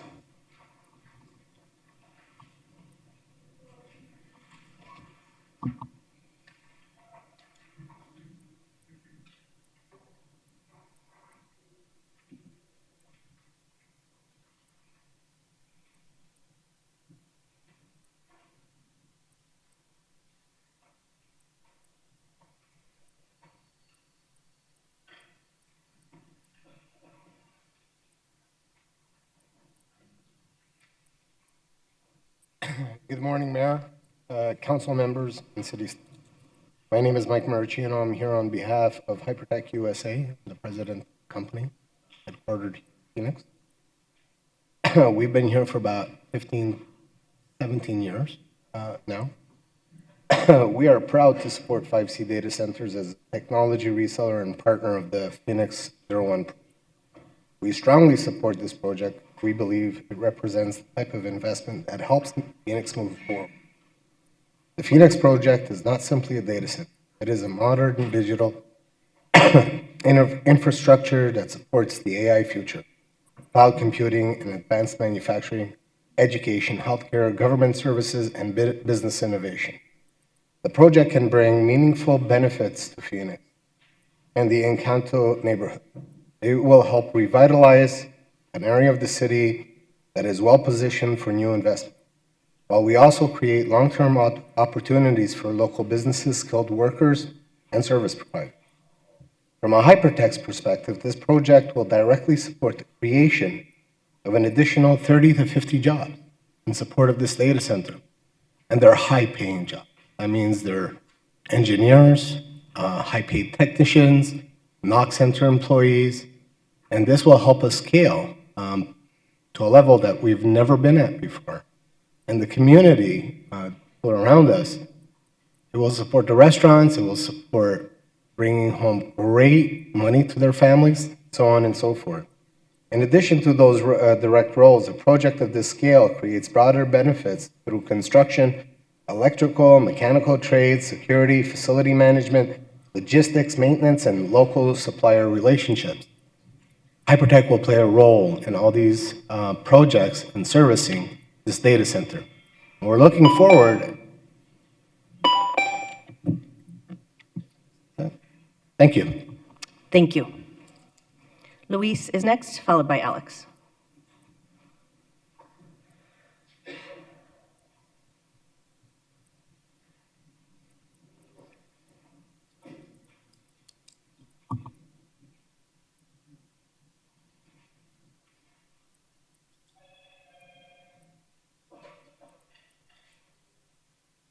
Hi, my name is Luis. I've been a long-term resident from Phoenix, and I've been looking over this data center for a while. I went to the Boys and Girls Community meeting that they had 2 weeks ago, and they made some, I really think this will benefit the community because they made great points about the water system. It's actually a closed loop. They use this, I did some research myself, they use this system with glycol, which actually they use less water than the other data centers in the whole valley. So I really think it will benefit the residents on Palm Lane and also the security. There's a lot of homeless people in that area, and I think the security that brings it with the data center will actually benefit all of us around. So, yeah. Thank you. And do you tell us you work in a service provider for the data center industry? No. I'm just a resident. Wonderful. So you live near the Yeah. data center. Thank you so much for taking the time to testify. We really appreciate that. Thank you. Alex is next, followed by Thomas. Me again. My understanding that this developer is seeking a special waiver for the city to allow them to build here. And it's my understanding, again, I may be incorrect. City documents are very difficult to read and understand, but that this data center company is claiming fair market value property loss. Everybody in your neighborhood, Luis, will also lose property loss values as well. It is recorded in common amongst nations across, or cities across our nation, that property values decrease by a minimum of 20%. Again, it's all speculative, but so is the dollar figures that the data centers are bringing to your table. I'd like people who live in Phoenix to understand what data centers do to our environment and the health risks of it. Cognitive and learning impairments in children, my daughter, your grandchildren. Arterial hypertension, increased risk of heart attacks, strokes, the weakening of heart tissue from infrasound. That's a cool one. Migraines, insomnia, vertigo, high blood pressure, anxiety, fluid in ears, and elevated cancer risk. That is what everybody who supports data centers is comfortable with in their neighborhood. Industrial grade pollution, industrial grade sound, diesel fumes, because the industry is lacking the infrastructure to build them properly, so they'll be using diesel powered generators to fire up all of their servers. As a small business owner, as somebody who works in the creative field, that is not unbeknownst to me that I benefit from data. I do. Also, for my business, I buy solid state drives, and the data center boom has created a product that was once $300 for me, $1,400. That is problematic. The health issues are worse. Economic growth should not happen at the expense of our health or the property values, and our city council and development department needs to seriously consider that. Thank you, Thomas. Hello, good afternoon, Mayor and Council members. My name is Tom Branch. I serve as the director of the Ahwatukee Community Alliance, and I want to speak briefly on item 89 and a fairness question it raises. The waiver before you today locks in real recorded protections for the neighbors of the 5C site, specific decibel limits day and night, equipment setbacks, generator and hazmat disclosure, fire department pre-planning. That's a meaningful improvement over having no enforceable standard at all, and I think it's a reasonable model. My question is about consistency. A separate data center proposed at Thistle Landing in Ahwatukee is being treated as exempt from the 2025 ordinance because its permits predated. But based on public records I've reviewed, that project's site plan is still in active correction, its plat is unrecorded, and its easement abandonments haven't been completed. It isn't finally entitled in the way that a true vested project would be. I'd ask the council and staff to consider if an older project's approvals are still open, shouldn't its neighbors get the same floor of protection you're establishing here today? I'd welcome the opportunity to share our documentation with staff on this point. Thank you for your time. Thank you so much. I believe that is all our speakers on this item. So we will next turn to City Council. And I understand we have a representative for the applicant on this item. If you could come forward, that would be great.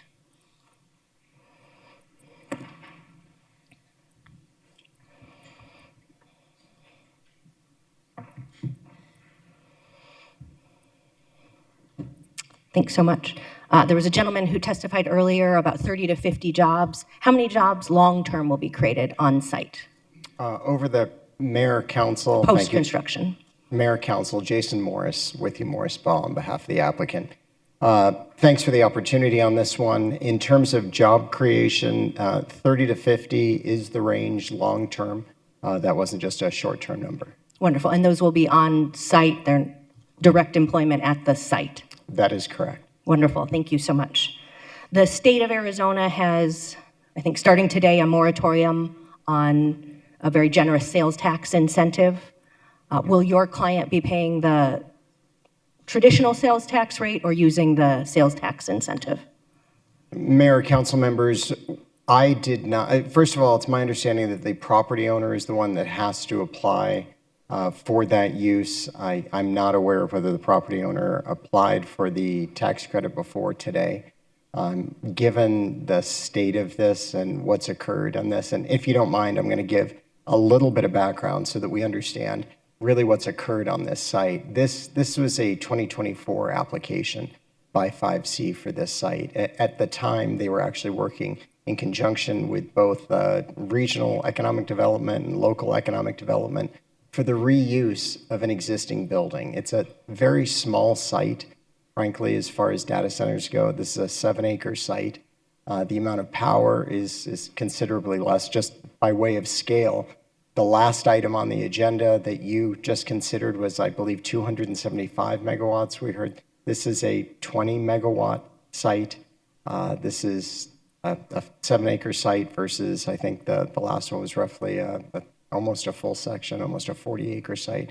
So this is a small infill, more importantly, an adaptive reuse. This building exists, and when 5C initially moved forward, they went to planning and they went to economic development. They made sure that the path was clear, actually went to APS, paid a significant amount of money in order to get the planning and power done. But then they paused and were actually working with new tenants for the building. During that time, unbeknownst to them, the City of Phoenix passed a very holistic data center ordinance that was referred to earlier. And that data center ordinance, as we recognize, has essentially made data centers, in terms of land use at least, inappropriate in any district that does not have special permit. This is one of the last sites, I believe, that will come before you in this manner, because anything else is going to be a new data center entitlement. Based upon what we've seen and heard and what we understand and the city's concerns, that's not likely to happen. So this site has been left over, and we are now re-engaging because of the existing ordinance through the waiver process, but given their existing zoning, the adaptive reuse of the building, and I'll just, for what it's worth, point out that this building since it's been vacant over the last 2 years, has been broken into 13 times.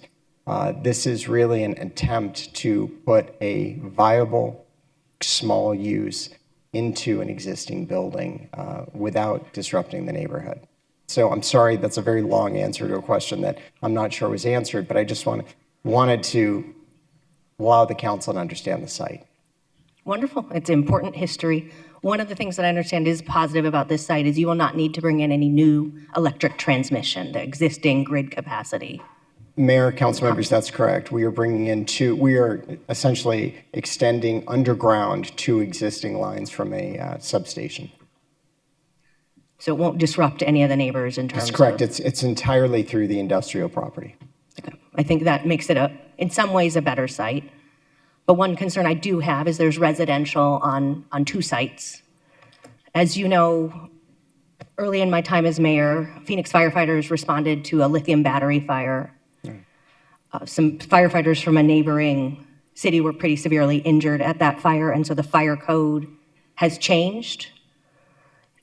When there is a lithium battery, we will now let the fire burn out, which could be a week of a fire burning. That is a use that I have some concern right next to residential. To me, it seems more appropriate with diesel generators and lithium batteries to be in an industrial area if there could be a fire. And it certainly doesn't help that it seems like this project will not pay the full sales tax rate of its neighboring businesses will pay. So help me understand with the lithium battery and the diesel why we should put that right up against residential. Mayor and council members, I appreciate your concern, and it's warranted. I was aware, and that certainly was brought forward during the data center conversation when the ordinance was passed last year. In this instance, we're not talking about bringing a new industrial use.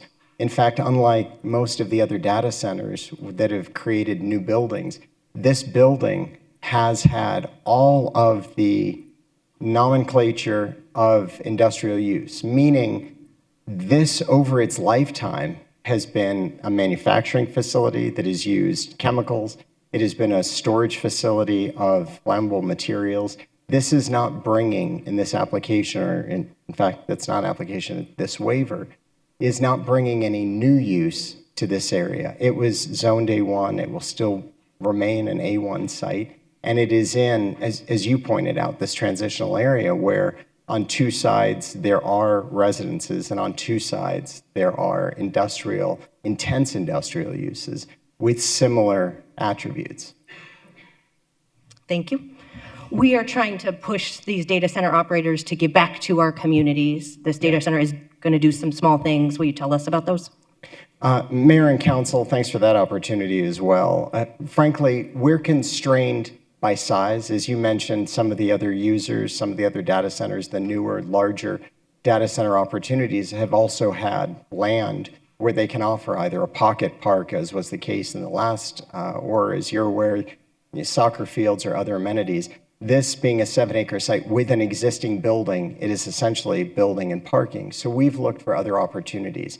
At the neighborhood meeting, one of the questions that was asked, I believe by the council member, is what does the community want to see, specifically the residential community, for this site? And there was a request for enhanced landscaping, larger mature trees, a mural for the area. There was talk of whether it would be appropriate to keep this in a gated landscape setting and what that would look like, whether it would be secure, whether there were cameras, 24-hour personnel, that type of thing. Those were the major concerns.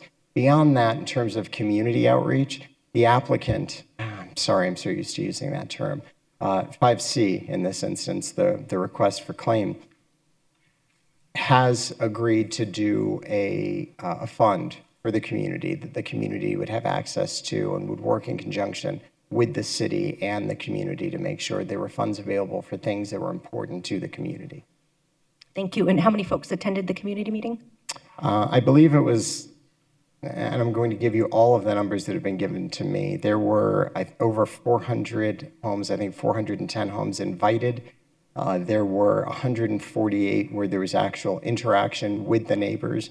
And of that, probably less than 20 attended the meeting. Okay, I had heard 4. Does that seem possible? I was not at that meeting. It's actually, it was 6. Okay. Thank you. All right, that is all of my questions. Does anyone have any additional questions? Wonderful. Thank you so much. Thank you.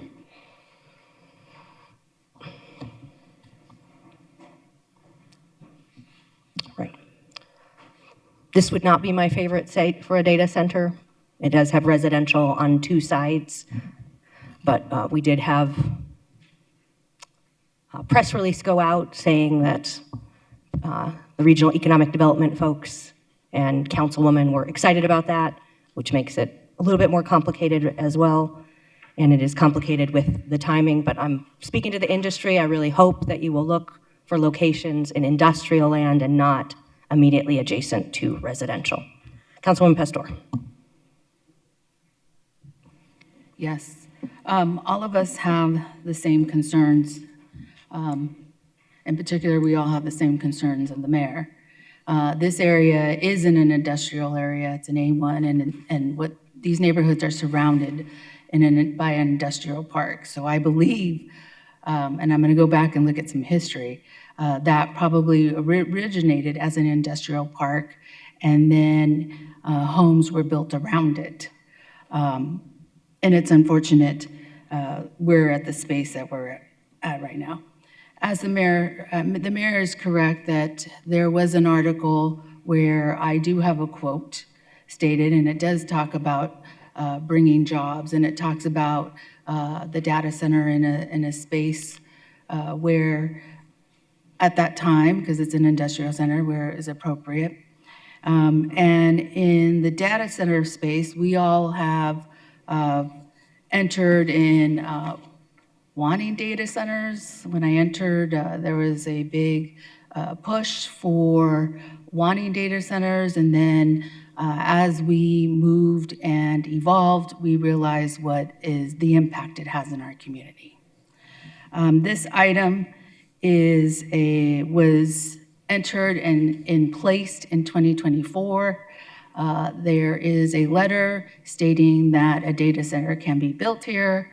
We passed the regulatory pieces in 2025, and this is one that is in the bubble or limbo that is now being presented. I move the approve item 89 per the memo dated July 1, 2026. That is my motion. Second. We have a motion and a second. Roll call. Guardado. Yes. Hernandez. No. O'Brien. Yes. Pastor. Yes. Robinson. Yes. Stark. Yes. Waring. Yes. Hodge Washington. I'd like to explain my vote first. I too share the concerns given the proximity to residential, but it's rare that we see neighbors come forward and speak in favor of the data centers. And while I want to respect their position, also I was not present at the neighborhood outreach, and I will defer to the councilwoman who represents the district where this is placed. So I will vote yes. Gallego. Yes. Passes 8-1. Next, we go to item 90, a rezoning application at the southwest corner of 56th Street and Ranger Drive. Mayor, may I make a suggestion? Please. May we hear from the people petitioning against first? Perfect. We'll open the public hearing and welcome the group that Councilman Waring suggested. And I understand they do have a PowerPoint. Are we doing 5-minute PowerPoint? I don't think they have a PowerPoint. Okay. Yeah. So 5 minutes is fine. Yep, they're nodding yes, but there's no PowerPoint. Wonderful. If we could get 5 minutes for this presentation. Thank you. Fortunately, I did have PowerPoint I submitted. I'm not sure. Oh, sorry. I saw somebody nodding no, so apologize. I guess there is a PowerPoint. Oh.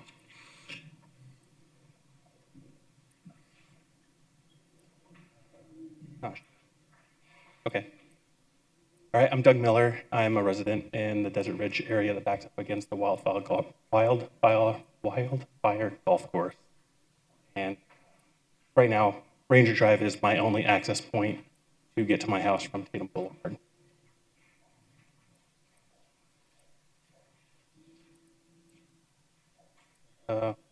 Maybe.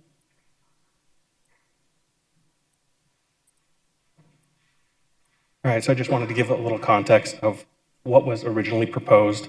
K. Avinian just bought the property at the southwest corner, and Ranger Road was supposed to connect to 56 during that construction. That construction and that roadway was identified in the Desert Ridge specific plan and the street classification map for the last couple decades. It's also consistent with the approved traffic impact analysis. And during that construction, that cost would be on the developer itself. Oh, thanks. The new addendum states that the road will no longer go through, and it'll be a cul-de-sac that will be temporary. So it's not being removed from the plan itself, it's just being another temporary postponement of the construction and the connection. So unfortunately, that shifts back the financial responsibility to the city as a capital improvements project.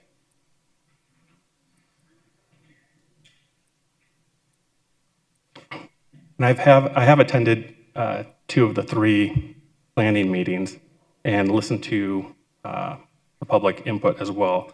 And I want to kind of step back a little bit and just look at the community as a whole. I pulled this map from the MAG Northeast Valley Transportation Study, and it just kind of highlights what the current traffic conditions are now. There's a lot of public input that states there's an overabundance of traffic right now, and it's building. Tatum right now carries over 30,000 vehicles and does have a lot of backup at the 101. But you also look at some of these other callouts where people have made comments specifically to the Ranger Road at 56. There's one that says there should be connected to provide multiple access points to reduce congestion. There's other access points on Deer Valley and 64th, Tatum, Deer Valley and 40th. And it just, basically I want to portray how the traffic is building right now, right? We're getting a lot of investment. There's a lot going on. The Cardinals facility going on along Scottsdale Road, the land at Deer Valley and 40th was also just purchased for residential. So there is more growth happening, and we're already kind of seeing some implications of traffic issues.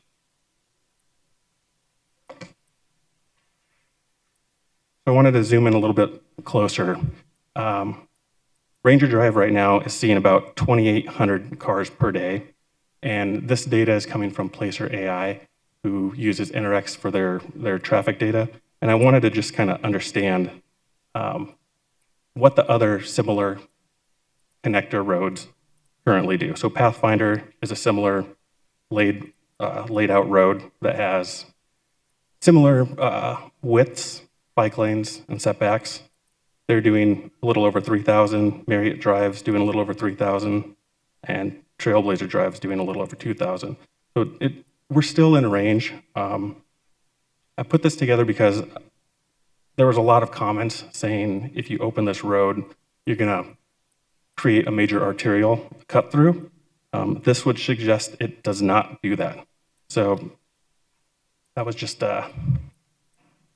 trying to support it being more data driven than speculative.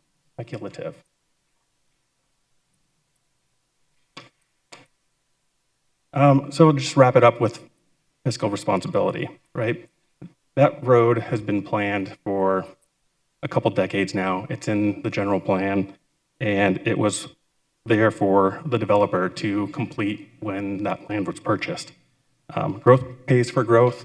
You're going to invest. I'm all for the investment, but I think we should require them to also connect those roads as planned versus turn around and put it back on the taxpayers as a capital improvements project. All right, thank you. Thank you so much. Councilman, do we want to hear from the applicant, or we do have Is there three anyone else folks signed up to online and then additional speakers in person? Let's do additional speakers who are against. Okay. If we can. All right, 90. We should have Barry. And I have Neil Peterson, who signed up after my list was printed, so I don't know if he's against or in favor, but Neil, we'll go to you next. Neil's in favor? Oh. Okay. And then the other two who are here are in favor, and then online, we do have No, I three think virtual Barry- speakers in support. I'm sorry, Barry is against. So Okay. he would be now. All right, so Doug Miller and Barry are two opposed. Okay, so Barry, the floor is yours. Sorry for the confusion, Mayor.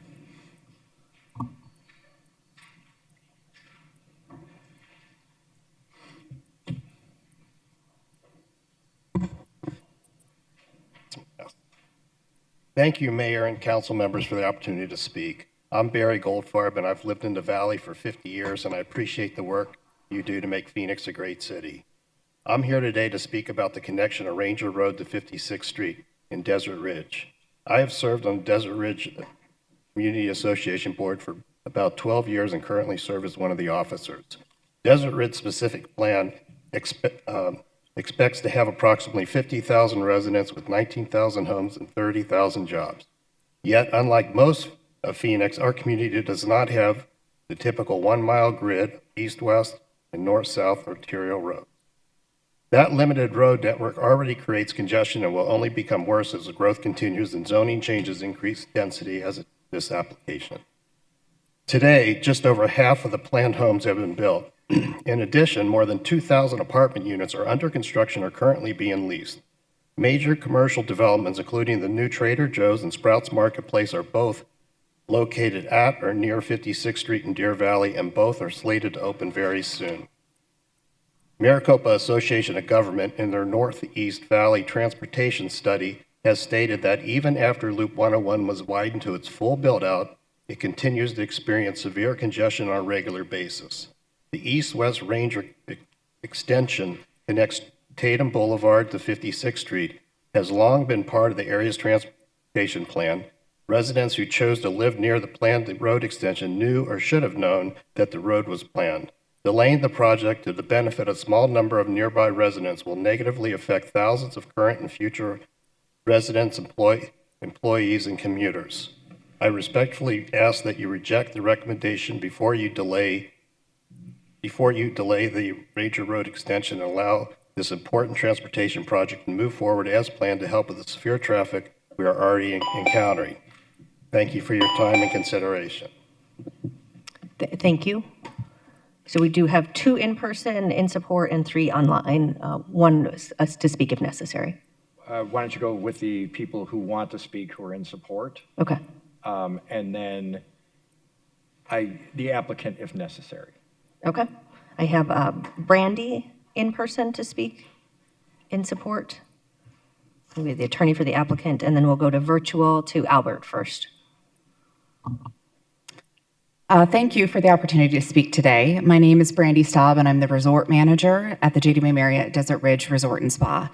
I attended both the two village planning meetings and a planning and zoning meeting prior to this meeting. The turnout was robust from the community. They all opposed the extension of Ranger Drive. I would say that the resort appreciates the developer's willingness to revisit the original plan and come forward with a revised approach as it pertains to Ranger Road and 56th Street. The cul-de-sac design at the end of Ranger, paired with a small park for the community, is a thoughtful solution that avoids creating a direct connection to 56th Street and better aligns with the character and width of that road. From our perspective, this is a positive step forward and one we can support. The portion of Ranger Road that we're talking about is used regularly not only by nearby residents and local community, but also by golfers, resort associates, and golf operations, including beverage cart and golf cart crossings. If in the future Ranger Drive was to be open to 56th Street, the road would become a major thoroughfare, introducing a serious hazard to 36,000 golfers annually, golf course associates and maintenance staff, and residents who currently pass over Ranger. We would ask that Ranger is not extended, and if in the future Ranger is open to 56th Street, we would ask that plans would include provisions for the safety of these individuals and that the cost of the road would be considered tunnels, not toward the resort. Really, our goal here is to create safety. When you look at Marriott Drive currently, which comes around the resort, someone noted how many people drive on that road daily. I can tell you it's very, very significant. The speeds that happen on that road create a danger to those even walking on the sidewalks, and that's 2 lanes on each side, which this road going through a community doesn't have the ability to have based on size. Thank you for your time. Thank you so much. We'll go next to Albert and followed by Claudia.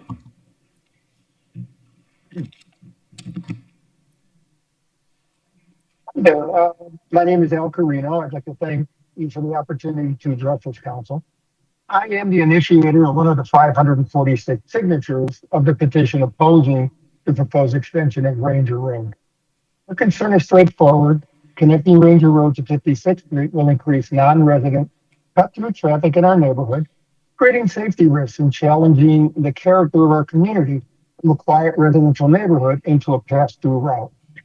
When our neighborhood was developed, the Desert Ridge Specific Plan, adopted on July 18, 1990, made a clear commitment that local streets would loop through residential areas and discourage through traffic. Specifically, the plan states the local streets will loop through residential areas, creating a neighborhood character.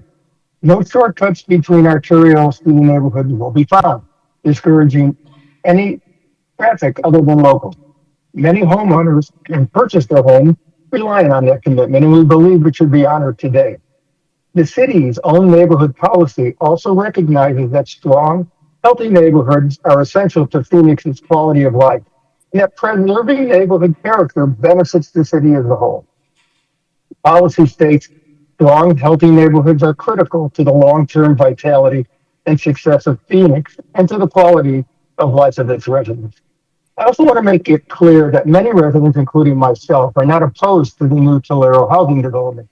In fact, many of us have signed statements supporting the building. Residents have also reviewed and endorsed the builder's alternative plan, which includes a park and a turnaround instead of extending Ranger Road to 56th Street. Our objection is specifically to the road extension because it would invite additional cut-through traffic from drivers seeking to avoid congestion on nearby arterial streets. The planning committee's previous two meetings resulted in unanimous votes on this resolution. Since the last meeting, we have continued to gather additional signatures from residents who oppose connecting Ranger Road to 56th Street, demonstrating that community opposition remains. Claudia is next, followed by Brian. And good morning, Mayor Gallego and council members. My name is Claudia Garza. I've been a resident of Desert Ridge for over 25 years. A lot of what has been said was initially what I was going to say, so I will not repeat it. I will not bore you with all of that. What I will say is that when we purchased our home, we understood that growth would come to the area. And with that growth comes more traffic. But I ask, is it necessary for congestion on our major streets like Tatum, Deer Valley, and Pinnacle Peak to compromise Ranger Drive to make it a pass-through? As was mentioned by Mr. Miller and by Ms. Staub, yes, Marriott Drive is carrying a lot of traffic right now, but that is what will happen to Ranger Drive if it becomes a street all the way through to 56th Street. A lot of the traffic on Marriott Drive right now is, quote, through traffic is the best I can describe it as. What the developer has proposed, the compromise that the developer has proposed is acceptable, understanding that it is only temporary and can be changed by the city at any time or by another developer should they purchase another parcel within Desert Ridge. With that said, I sincerely ask that you accept the rezoning application, which most of us do not have a problem with, but please deny the stipulation to extend Ranger Drive to 56th Street, at least for this time. Thank you for your time, and I appreciate it. Thank you. Brian is next, followed by Neil Peterson.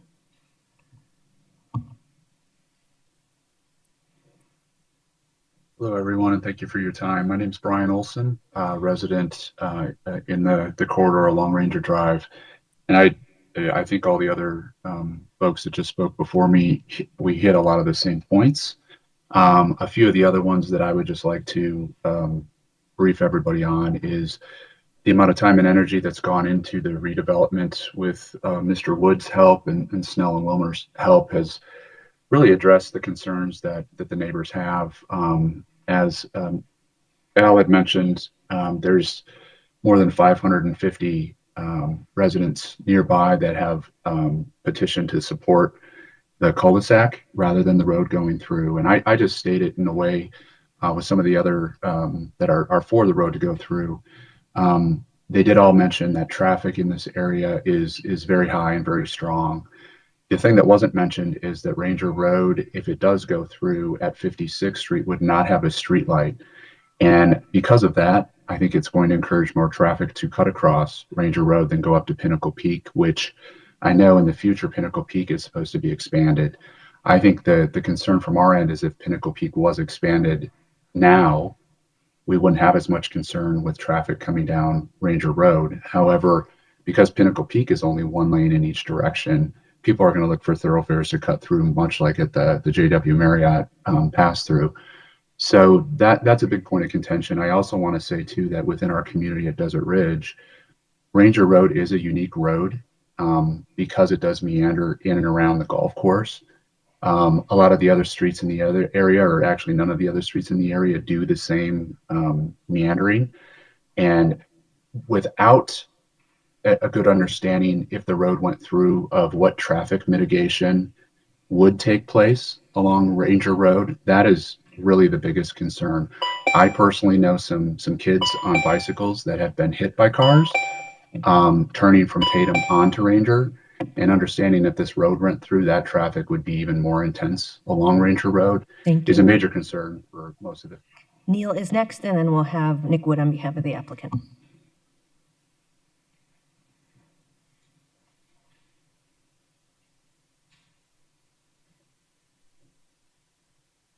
Thank you for your time this morning. I am in favor of the revised plan. I'm very supportive of what was done. I thought there was a lot of effort put into this, and we appreciate that. I've been a resident of Desert Ridge, and actually be 29 years this month that I moved into the home near Ranger Road. And I will say Ranger, and you've heard some of this, so I'm not going to repeat, but it is truly unique. If you've not traveled on that road, there's nothing like it in Desert Ridge. It is a meandering road. It does an outstanding job working as a neighborhood feeder street. It is not and should not have ever been considered initially when it was designed as an arterial street. It would not be safe. It will not be safe if that's the case. It connects to 10 streets which go out to different neighborhoods. It does an excellent job of that. It also borders 9 golf holes on the championship 2 courses of the Marriott. Either the holes terminate on the street or they tee off from the street, and whatever. There's no street in Desert Ridge like that whatsoever. And as I said, it is meandering. It is a 40-foot wide street. It can't get any wider. That includes 2 bike lanes, which are each 6 feet wide. It doesn't leave a lot of room in the center of the street. It's a single lane each way. There's no turn lanes whatsoever except at the very edge of Tatum and Ranger for a right turn lane. That's it. So it's not positioned to handle what will inevitably come to that street if it's opened up all the way to 56th. Yes, population is growing. And yes, in the age of GPS and people looking on their phones, what's the shortest route I can get? And you've heard the story about the Marriott Drive. We'll see that here at Ranger, and that will be highly dangerous. Lots of children, lots of walking, lots of jogging, lots of biking have gone on over the many, many years that I've been there. Last thing, if anything could be done with Pinnacle Peak, that would be wonderful. Pinnacle Peak I used to take to go see my house being built. It hasn't changed a bit except for the intersection at Tatum and Pinnacle Peak. Thank you for your time. Thank you so much. And I believe our last speaker will be Nicholas Wood. Mayor, members of the council, Nick Wood, Snell and Wilmer, 1 East Washington Street. And I think the represent councilman has a question for you. Thank you. Just a couple questions, Nick, to kind of move this along. So I appreciate very much you working with the community. When you called to say that this had failed at the village, which I believe was in March, when the road was part of the application, It was frustrating for me because here is a project that the community seemed to embrace under your good auspices, but it was a city demand that was causing it to fail. That was the only issue. I don't believe the project has changed other than the road between the first vote and the second. The first vote, it failed at the village, correct? That's correct, Mayor. Councilman Waring, yes, it failed at the village. So you've worked with me for a long time, but Mayor, you know, if something fails at the village, I don't vote for it going forward. Now, if something passes at the village, I still feel I have discretion, but if it fails at the village, the reason we have the village, I have great respect for the people who serve on the village. I want a kind of a ground level, like what do they think? So that was very telling. The president of the board of Desert Ridge HOA, he's on that committee, he voted no. So I definitely take that seriously as well, long working relationship with them. But we worked together what might be an acceptable alternative, and we came up with what passed. So the second iteration without the road, I believe passed 9-0 at the village. Was that the vote? Mayor, Councilman Waring, yes, it was unanimous approval there as well as at the Planning Commission. So at the Planning Commission, which was that 6-0, if memory serves? If you don't know off the top of your head. But it was about 15 or 16 able-bodied adults who volunteer their time to do this, and they all voted for this, whereas the first iteration failed. Somebody mentioned, I think it was one of the gentlemen online, that 586 people had signed a petition against. Heard in my office from vastly more people against the road than in favor, and it wasn't close. And it was my understanding that that's what turned out for the community meetings and the meetings that you held. Is that also correct? Mayor, Councilman Waring, yes, there was in excess of 40 people at the first village hearing and probably 70 at the second. So I have done a lot of door knocking in Desert Ridge over the years, so I'm very familiar with this road, not as much, obviously I'm not claiming that, as people who live there, but I'm very aware that they are sort of enclosed neighborhoods basically along that road. Some are gated, but some aren't. I've been through there. To me, it would be a really nice setup. I understand that this road has been on the plan for many years, but I also didn't think it made sense at a time when we're trying to get more housing for the people moving here. You've got Mayo right there, the Cardinals were mentioned. You got TSMC, not a far drive from this site. A lot of people want to live in Desert Ridge. They want the same fantastic amenities and lifestyle that the people who already live there have. It's a wonderful community. It didn't seem to make sense for the purposes of this road to not have this project go through. I will also add Desert Ridge, the resort, is incredible if you haven't been there. I've taken my kids there and so forth to use the lazy river over a long period of time. It's been there for about 25 years. The fact that they were adamantly opposed also was very telling for me. They are a point of pride for District 2. Thrilled to have them. Definitely take their concerns. Brandy, I appreciate you being here today. Was just out there with the general manager, Paige Lund, and your predecessors have done a wonderful job of building something that frankly all Arizonans can be proud of, certainly Phoenix can, that brings visitors in. If they think this doesn't make sense, that's also very telling. So when you couple that with all the residents who spoke out against it, I heard Claudia Garza, I know she served on the village for years, Neil, people who have lived there for decades. It wasn't that hard of a call to come up with what we came up with, particularly given my antipathy for projects that do not pass the village. And this did, in this iteration, not the other, and that really was the only thing that changed. I will also say this, I appreciate your willingness to work with me to find a solution. Really, the one thing about this, I recognize I don't live in this community, but the one thing that was really impactful to me, I mentioned Desert Ridge and the working relationship with them and how proud I think we all should be of their community. I see Terrence Smith here, who works intimately with the board. I've worked with him for 13 or 14 years. The board members, Barry is one of them, who we've worked with in my office for the whole time I've been on the council, and I've represented the area between that and the state senate for about 25 years. About the same as the hotel's been there. We've developed long working relationships, and they are, to me, heroes of our communities. They have worked their hearts out. If you live in Desert Ridge and you came here today, those people on that board, they put their hearts and souls into it, and I know Terrence does for sure.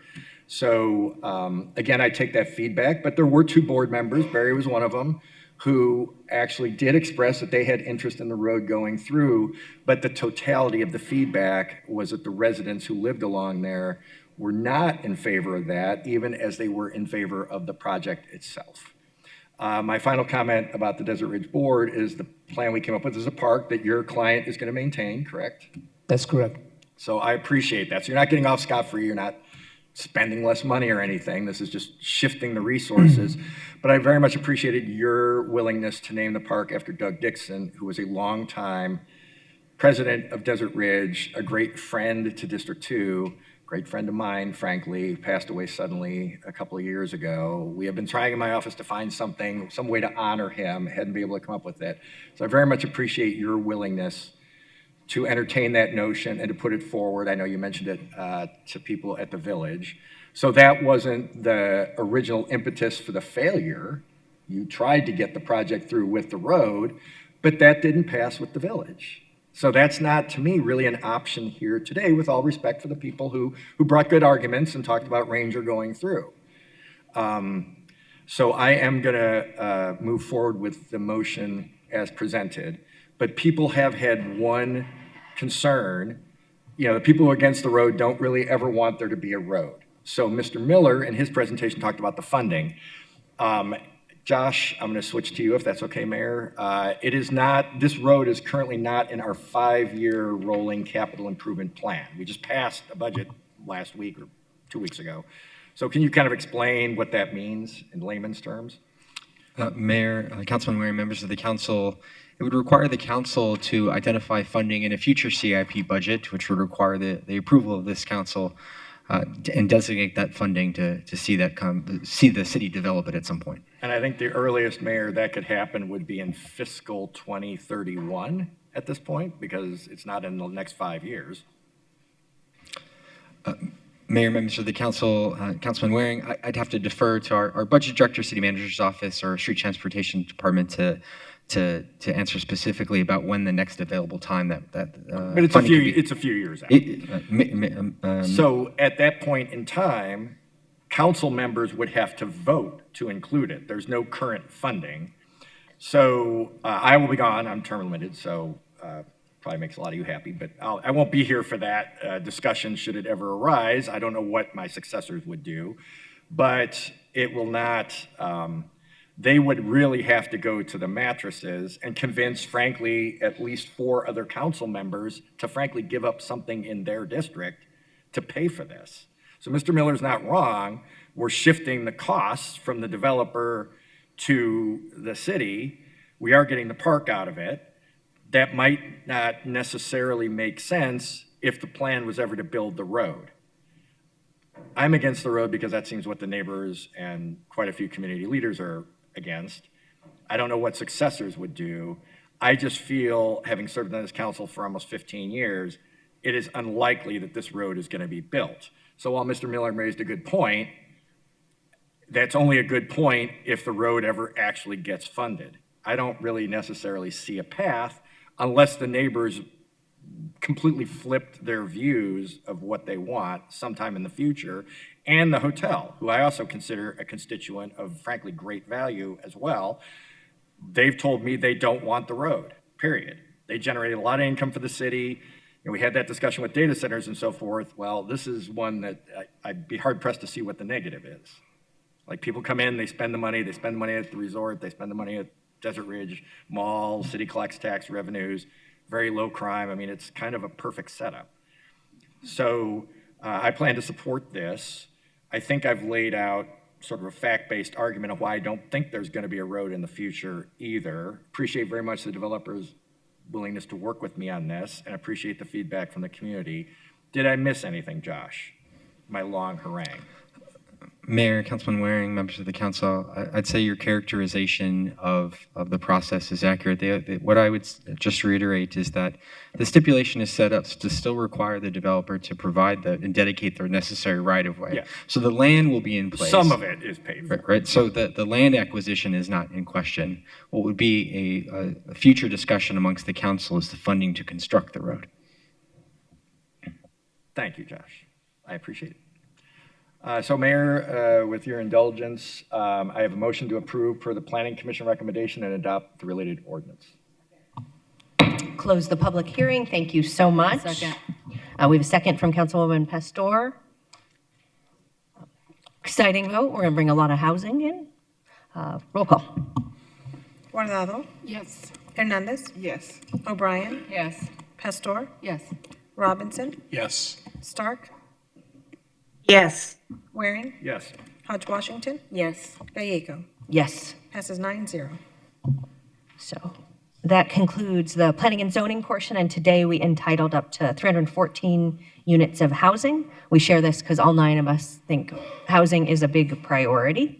We next go to item 91, which is a citizen petition from Jerry Van Gass. So I'll ask Jerry to come forward, and he'll be followed by Jeremy Thacker.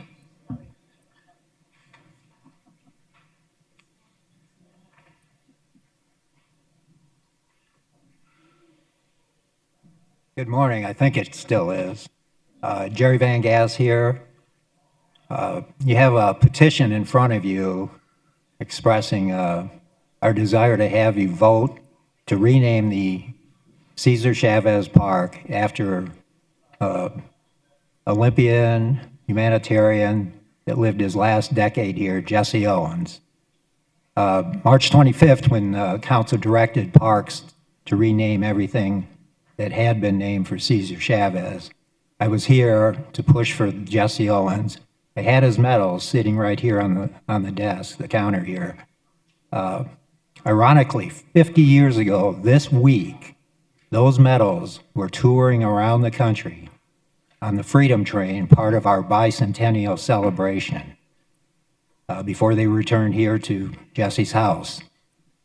And it's ironic that 90 years ago, 1936, Jesse won those 4 medals in the Berlin Olympics in front of Adolf Hitler, where he was snubbed by Hitler.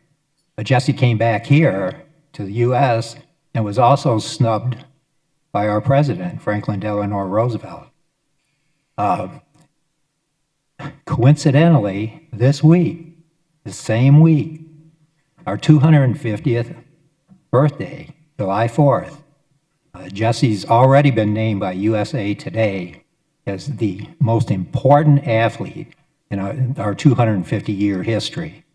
And he'll undoubtedly be named the greatest track and field athlete on Saturday. So we're asking that, we honor him. We don't need to, he's already been snubbed twice, that we honor him for what he did. He embraced Phoenix as his adopted hometown. Let's do this. Thank you. Mr. Van Gass, can I Vice ask my Mayor? question before you? Thank you, Mayor. Oh, I forgot it's not called to the public. Just one quick question.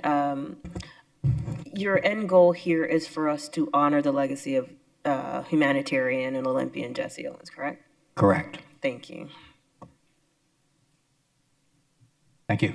Wonderful. Thank you so much. Our final speaker on this item will be Jeremy.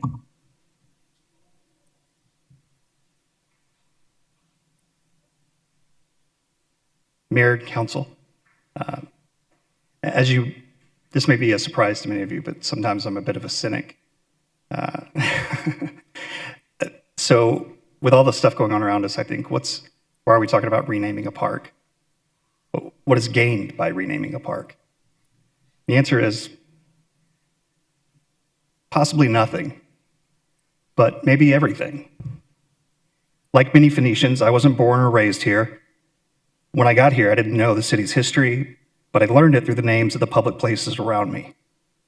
Without those places, I may have never known about Sandra Day O'Connor, becoming the first woman to serve on the United States Supreme Court, or Margaret T. Hance, Phoenix's first woman mayor, who helped shape the city if it weren't for the park named after her, or the history of the Indian School and the plight of the Native Americans, which reminds us and makes us empathize with the difficult chapter in our history, if it hadn't been for the park and the street that I live by.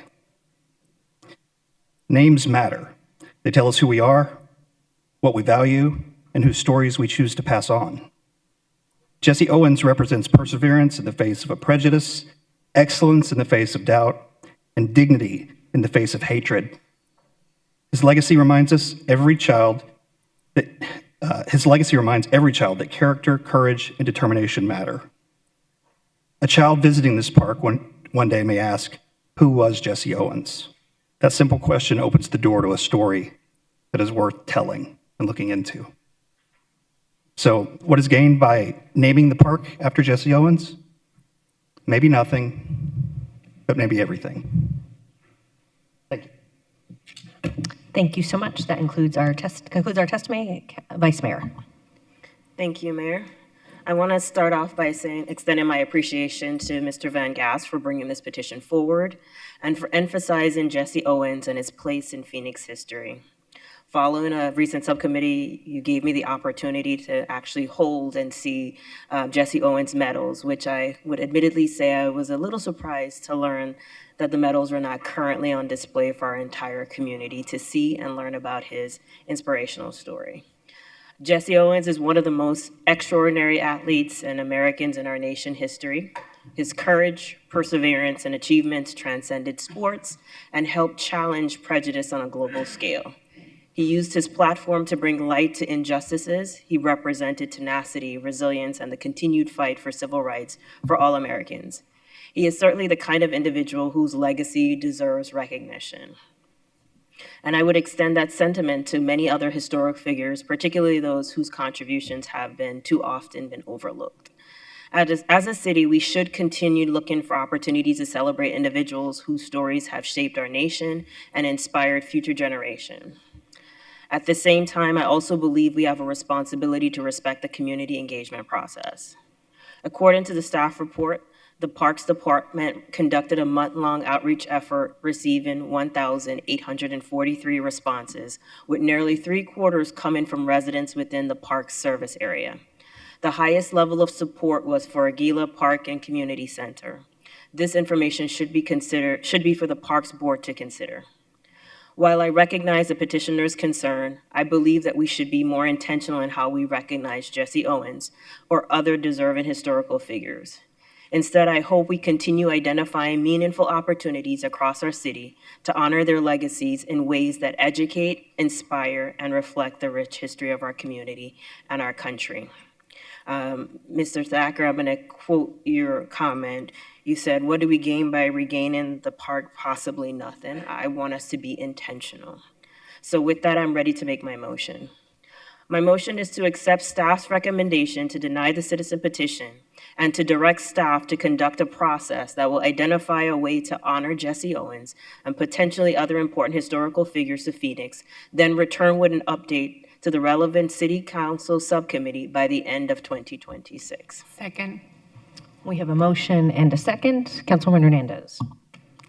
Thank you, Mayor. I'll just be quick and to the point here. I have expressed my frustration to this up here on the council, to the Parks Department with how the naming process itself has unfolded in multiple places where the city is removing Cesar Chavez's name. You know, I've made it clear that his name never represented the power of the farm workers movement. He was only one person within the movement. The movement was made up of, and it continues to be led by migrants, by women, farmers who fight for dignity and workers' rights. That movement was built on Mexican, Asian, and Black farmers that harvest our food and fed this country. Workers across the United States owe so much to the farm workers movement itself. You know, my concerns that I shared back in March and were also shared by many residents, that removing Chavez's name should not result and could not result in the whitewashing of our spaces and the erasure of the history and the spirit of those farm workers. But that's what really has transpired over this process. I'm not happy with the naming process that the Parks Department moved on, nor am I happy with how the options for renaming this park were proposed. Both Aguila and Levine are generic names that do not honor or carry or continue to honor any of that history. And I do not agree with any Parks Board decision to renaming the park with either of those names. That brings me to this citizen's petition. Jesse Owens was a monumental figure in this nation's history. As a Black athlete, he faced racism here in the United States. He also stood up on the global stage when called upon and put Nazi Germany in its place. At the 1936 Olympic Games in Berlin, by winning 4 gold medals, setting individual Olympic records in each event. plus as another one as a member of the 400-meter relay. This was especially beautiful because both American politicians and Hitler himself claimed that Owens had no place in the Olympics because he was Black and that he would not be able to compete against ostensibly superior white athletes. So that was really a statement from Owens. Owens went on to retire here in Phoenix, which makes his powerful story a part of Arizona's history. Owens was one of the greatest track and field athletes in our country's history. I will be voting. I support the citizen petition because his legacy is the type of story that should be told in our parks, and his name will carry forward the spirit that farm workers also carried and for which the parks was intended to hold. I do want to thank the mayor and I want to thank the vice mayor for your motion. While I agree with you that we need to be very intentional in finding an appropriate place to name and to honor Jesse Owens, I still cannot support this because of the staff recommendation of requesting this citizens petition, which the results is that the legacy of the farm workers movement is being whitewashed from our parks in Levine. Thank you very much. Thank you. We're ready for roll call? Roll call. Guardado, Yes. Hernandez, No. O'Brien, Yes. Pastor, Yes. Robinson, Yes. Stark, Yes. Waring, Hodge Washington, Yes. Gallego. Yes. Passes 8-1. Thank you. That concludes our agendized business, and now we'll go to the final portion of the council meeting, which is our citizen public comment. I'll turn to our city attorney to introduce this portion. Thank you, Mayor.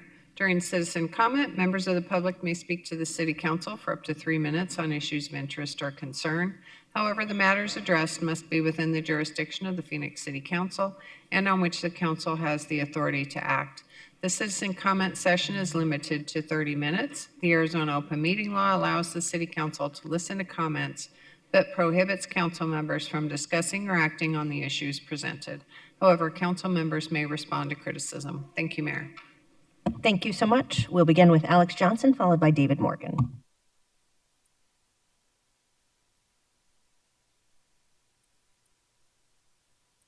Hello, Council and Mayor, friends today. Thank you for your time. A few things top of mind. First, not related to data centers, which I'm sure will be a relief to y'all. Ahwatukee is one half of a very oddly drawn district. If you're familiar, it represents Biltmore, Arcadia, and Ahwatukee, which are all for considerably higher income neighborhoods. I think I speak for a majority of almost 80,000 residents in Ahwatukee that we consistently feel underrepresented. I hear it at Little League games for my nephew.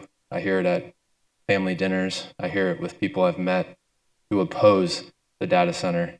I don't know how we do this, but I suggest that the city considers rezoning District 6 into 2 districts to adequately represent not only very difficult or different geographical locations of the city, but also a very different demographic as well. I'd also like to acknowledge that in regards to our data center, that our district has not made a public comment on their Instagram or social media regarding what's going on in our district or in our neighborhood. The nonprofit that is organizing against the data center is public. It only takes one Google search to find out if there is resistance to the data center. So I do not feel as if our council members' reasoning for not being available for meetings is adequate. I found out about it through the internet. That means everyone else can too. Lastly, I think it's important that our city council acknowledges the health consequences of decisions that they make regarding growth and industrialization of our neighborhoods. I've lived a very privileged life in Phoenix. I'm not afraid to admit that. And I had an honest conversation with my wife the other day that I never thought in my lifetime, given the privileges that I have, would ever have to experience industrial grade pollution in my neighborhood. I never thought when I bought my house 5 years ago that I would have to consider moving because of the health consequences that I'm concerned about. It seems to me that many members of the council don't live within a data center and aren't faced with the health consequences, or maybe they're just not worried, and to each their own. But these are legitimate issues. You could talk to doctors about it. You can talk to the medical offices that are adjacent to this data center about how it's going to impact how they treat their patients, how they treat our community members, seniors, people of my age, children. You work for the people, we elect you, and we expect you to take care of us and listen to us and respond to our comments and emails and concerns. I have emails that are left unanswered, and I would appreciate a response. Thank you. Thank you so much. We have David Morgan followed by Clarissa Peterson.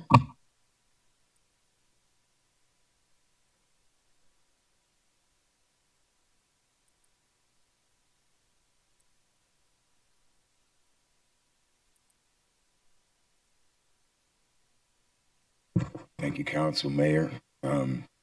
As you know, I reside at the SOS shelter. I represent Funds for Empowerment, and I've been voicing my concerns about things that are happening there. A lot of the sanitation issues have been addressed. Thank you. Thank you. We do have water and ice. Thank you. I don't think I've asked for more than the basic necessities of life up to this point. Today, I asked for my human rights. I have more rights in prison than I have living at the shelter. There is no course for disciplinary action. Their favorite excuse for exiting people is non-compliance, very much like unsubordination. It's broad meaning for a lot of things, and there's no way to fight it. Whatever they write, we don't see it. There's no disciplinary recourse. There's no disciplinary hearing. At least I have that in prison. I don't even have that here. I'm asking, begging the people that run the shelters, you people that run them, pay attention. I'm still human. And so is the 250 people that live there. This is not just the SOS. It affects every shelter because the same entity runs all of the same shelters. The City of Phoenix through the Office of Homeless Solutions, CBI, Keys to Change, and Lionheart Security. Thank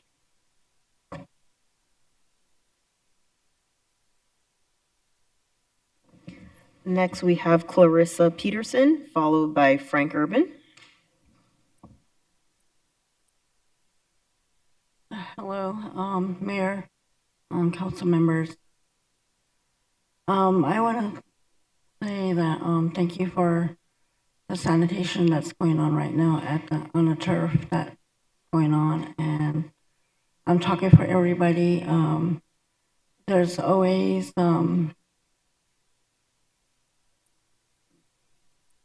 people being exited for no reason at all. And it shouldn't be happening, and some have been working that have been let go from the shelter. There's always, the staff is always on the phone, and they should be doing their jobs as they're supposed to be. And tearing our phone cords, our electronics out of the outlet, and not replacing them. And it seems like they're being lazy and not doing what they're supposed to do.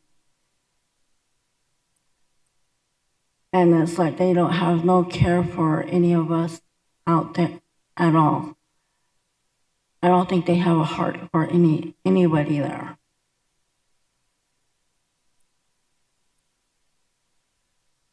And it's like people are suffering. It shouldn't be like that. That's all I have to say.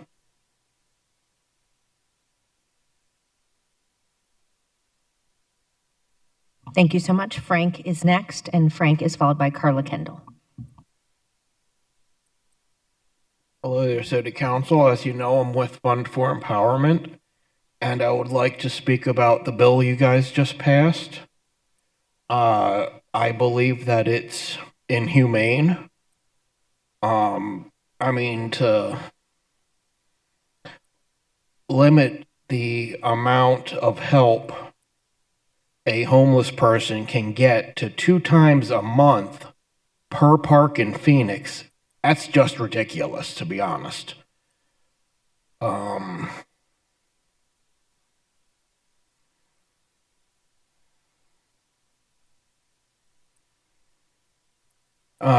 This matters to me because I'm with Fund for Empowerment. The reason I joined Fund for Empowerment is because I was homeless myself for a number of years. Now I've had a place of my own for about 3 years now.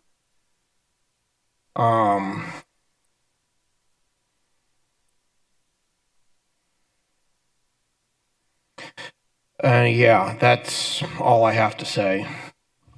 Thanks so much. Carla is next, followed by Faith.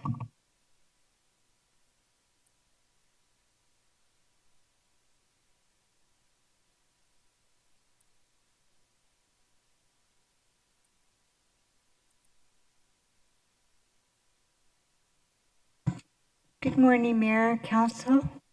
My name is Carla Kendall. I currently reside at the SOS. And I have a few things to discuss, but one thing is my mail. I've been residing there for about a year almost, and I'm waiting for disability, okay?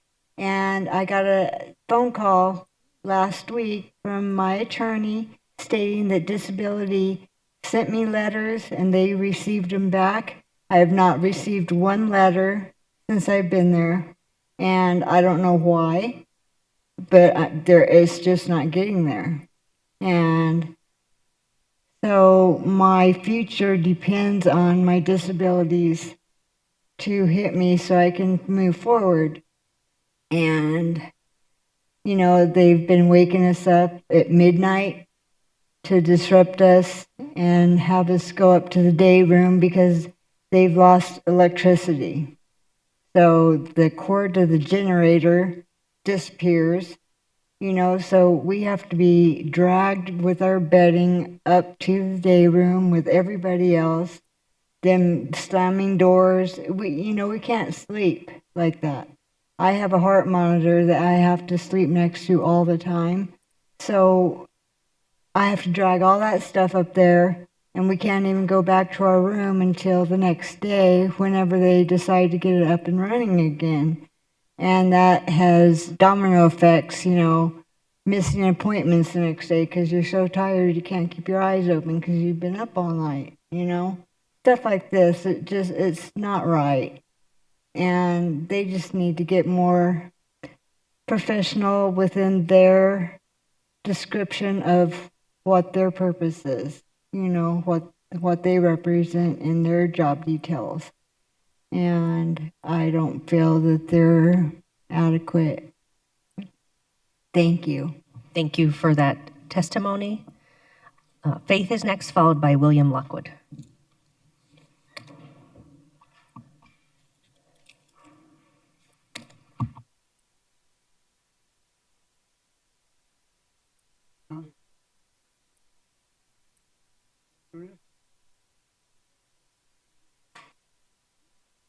I try to just let people know the order so you can be ready.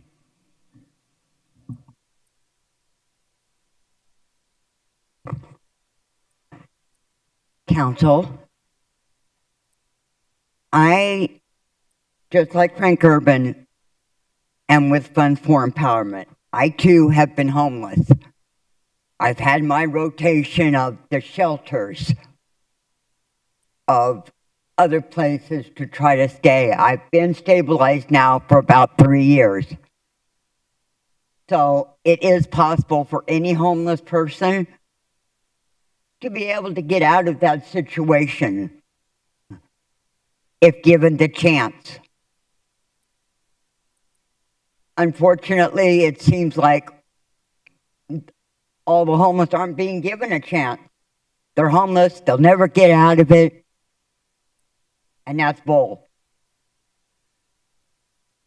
There needs to be more job support There needs to be more understanding, and for goodness sake, please fix these shelters. They're despicable, they're dirty, and you really expect people to live in those and try to get their life together. It can't be done. And with that, I close. Thank you. William is next, followed by Jeremy Thacker.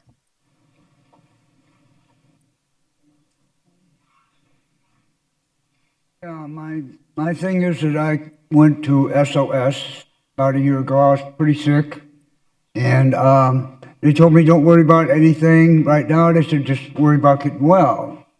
So I wasn't really saving up any money or anything, and about a week ago or so, when I'm starting to get better, I'm still healing and everything, but they tell me that I have to come up with a budget and save money. So I said, okay. So we agreed on $200 a month. And then when I went back to them again, they says, oh, no. $200 is enough. And I says, well, how much is enough? Well, whatever you can. So I feel like they're trying to come up with a thing to get rid of me, instead of giving me a chance to put things together so I can get a place. Thank you. Thank you. Jeremy is next, followed by Elsia.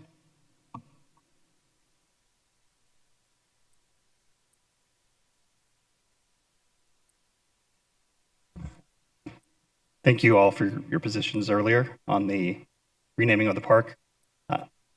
I wholeheartedly agree that fair and intentional should both be priorities for renaming parks. If you'd asked me a decade ago how we should name public properties, I would have told you with alphabet, characters, and numbers only, that we didn't need, that it was too controversial and it doesn't matter. I don't know what it is about getting older, but changes some of that view. Now I think we need to take those chances to inspire and not just take the easy choices.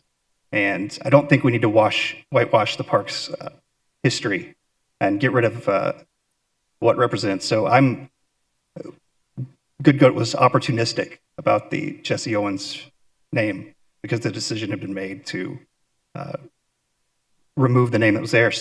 But I think the farm workers should be represented there. It's the land that was there, and it's got an important history. So we support that completely as well. But we also do believe that Jesse needs to be memorialized. I mean, it's amazing that people don't know that he lived here. We went by the medical center that's named after him, and it's amazing to hear people talk about him. We just visited with a few people that worked there and the history. So I think it's impactful. And I ask that you do it, and by the end of 2026 would be fantastic. I think that that's important because, there's other people that need to be respected too. Not saying any names, but maybe somebody who's given a lot to parks and takes bananas and waters to all the parks daily, takes watermelons to the Junior Olympics and things like that. So yeah, I appreciate it. Thank you. And I hope we can find a way to do that by the end of the year. Thank you. Elsia is next, followed by Elizabeth.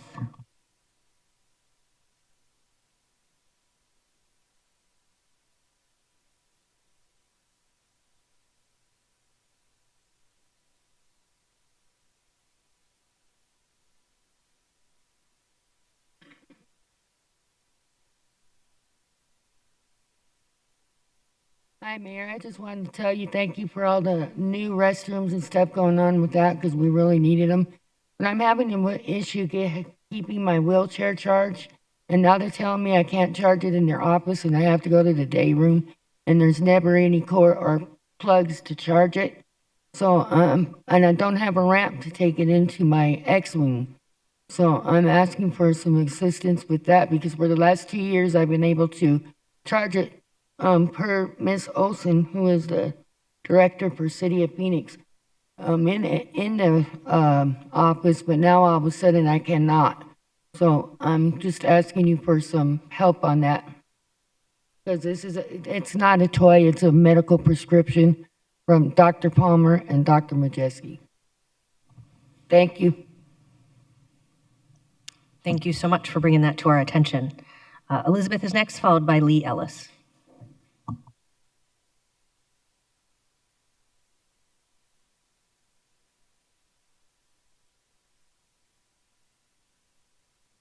Hey, Elizabeth Venable, Fund for Empowerment. I think it's really good that you guys have been proactive in addressing the ADA situation at the SOS lot.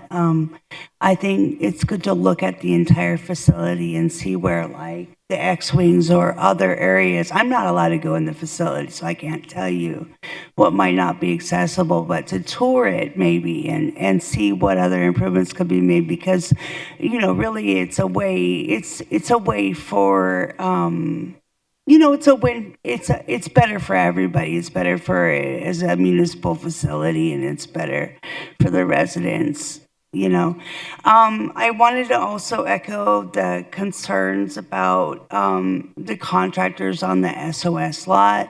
I don't feel like their training is sufficient. I've seen some of the training materials of the most prominent contractor, and I don't find the number of hours to be significant enough. And the only reason I say that is, you know, it has to come down to, you know, efficiency again. And some of that is the culture of the organization, history, inertia. And some of it is relationship building. And that is also inertia from past iterations of the relationships with the city of Phoenix, which have changed over time from being sort of like accompaniment to law enforcement to being more than that and having more scope in terms of running shelters and the outdoor facility, the SOS. And so I think it's really important to look at, you know, sort of the culture of the programs, the culture of the organizations, and then also, you know, maybe the training, because the relationships I find are a real hindrance to people sometimes accepting services. And I don't even mean within the SOS law. I mean, especially like when people go out to accompany law enforcement or separately on, you know, driving around doing outreach. There's a lot of people who have reservations or difficulty working with certain contractors, and I really noticed a difference. I'll say this real quickly.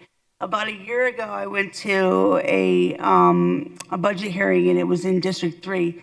And there was a City of Phoenix employee that came out in a City of Phoenix vehicle. And I don't know what organization they represented, but they acted very professionally. And I witnessed the entire interaction. And it was exemplary. And then I see other interactions with other contractors. So I know it can be done. Thank you so much. Lee is next, followed by Dorian.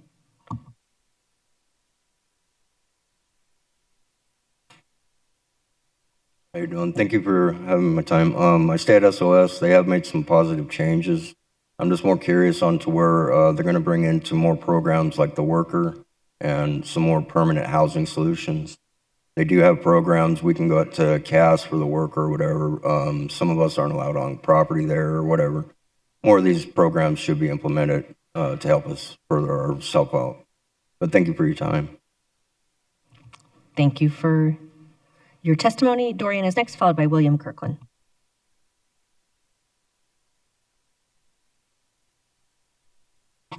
Hello, Dorian Brendan, Fund for Empowerment. I got 2 points to talk about. Heat relief is key for the summer, and via direct outreach within the I-17 corridor, people experiencing homelessness or heat-related issues have expressed a huge increase of ticketing and arrests across the board. Use of heat relief cooling centers, outreach, and targeted relief of high-issue areas are the job we aim to do, not just arrest and ticket folks. And because of the issues we were talking about earlier. As far as data centers that were mentioned, I believe the people that are in opposition are actually asking for y'all to go forward with like more innovative ways to discourage these data centers and their building, and doing nothing but really spouting legal or bureaucratic speak moves the goalpost farther away from us having the ability to have control over our water, our land, and our communities. And personally, I don't care if Grok or ChatGPT go away, and the implementation of these is fast, dangerous, and at the expense of our living spaces and our resources. Thank you. Thank you. William is next, followed by David B.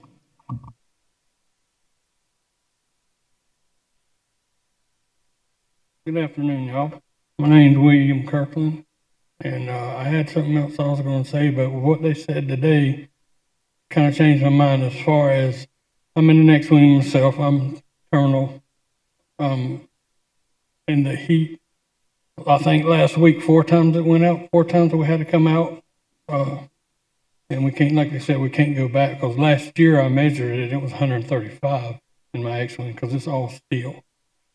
But I do want to thank y'all for everything y'all have done. Since I've been there, big change.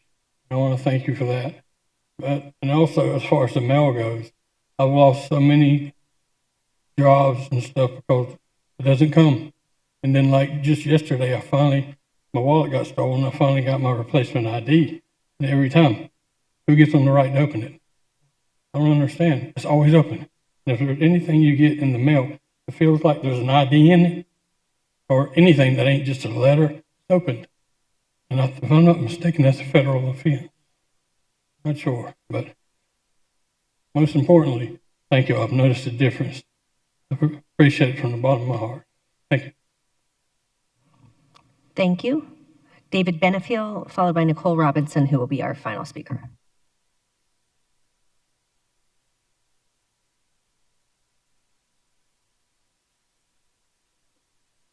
Hi, how are you doing?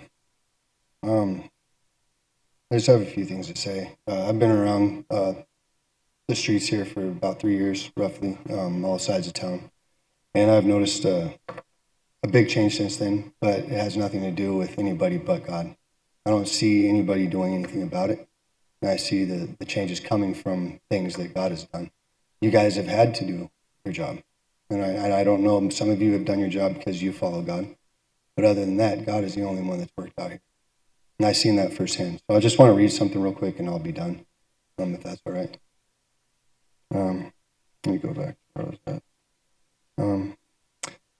Have mercy upon us, O Lord. Have mercy upon us. For we are exceedingly filled with contempt. Our soul is exceedingly filled with the scorning of those that are at ease and with the contempt of the proud.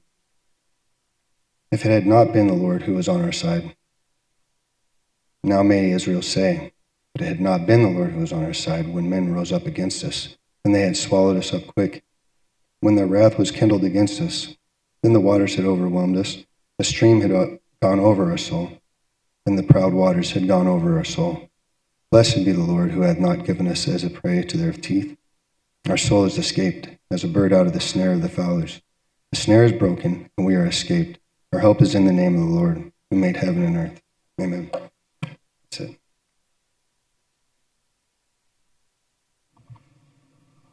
Thank you. And just a reminder to folks, we need testimony on things that is under the jurisdiction of the City Council. Nicole will be our final speaker.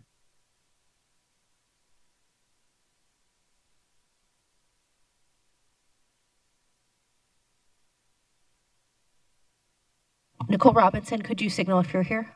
Nope. All right, then we are adjourned.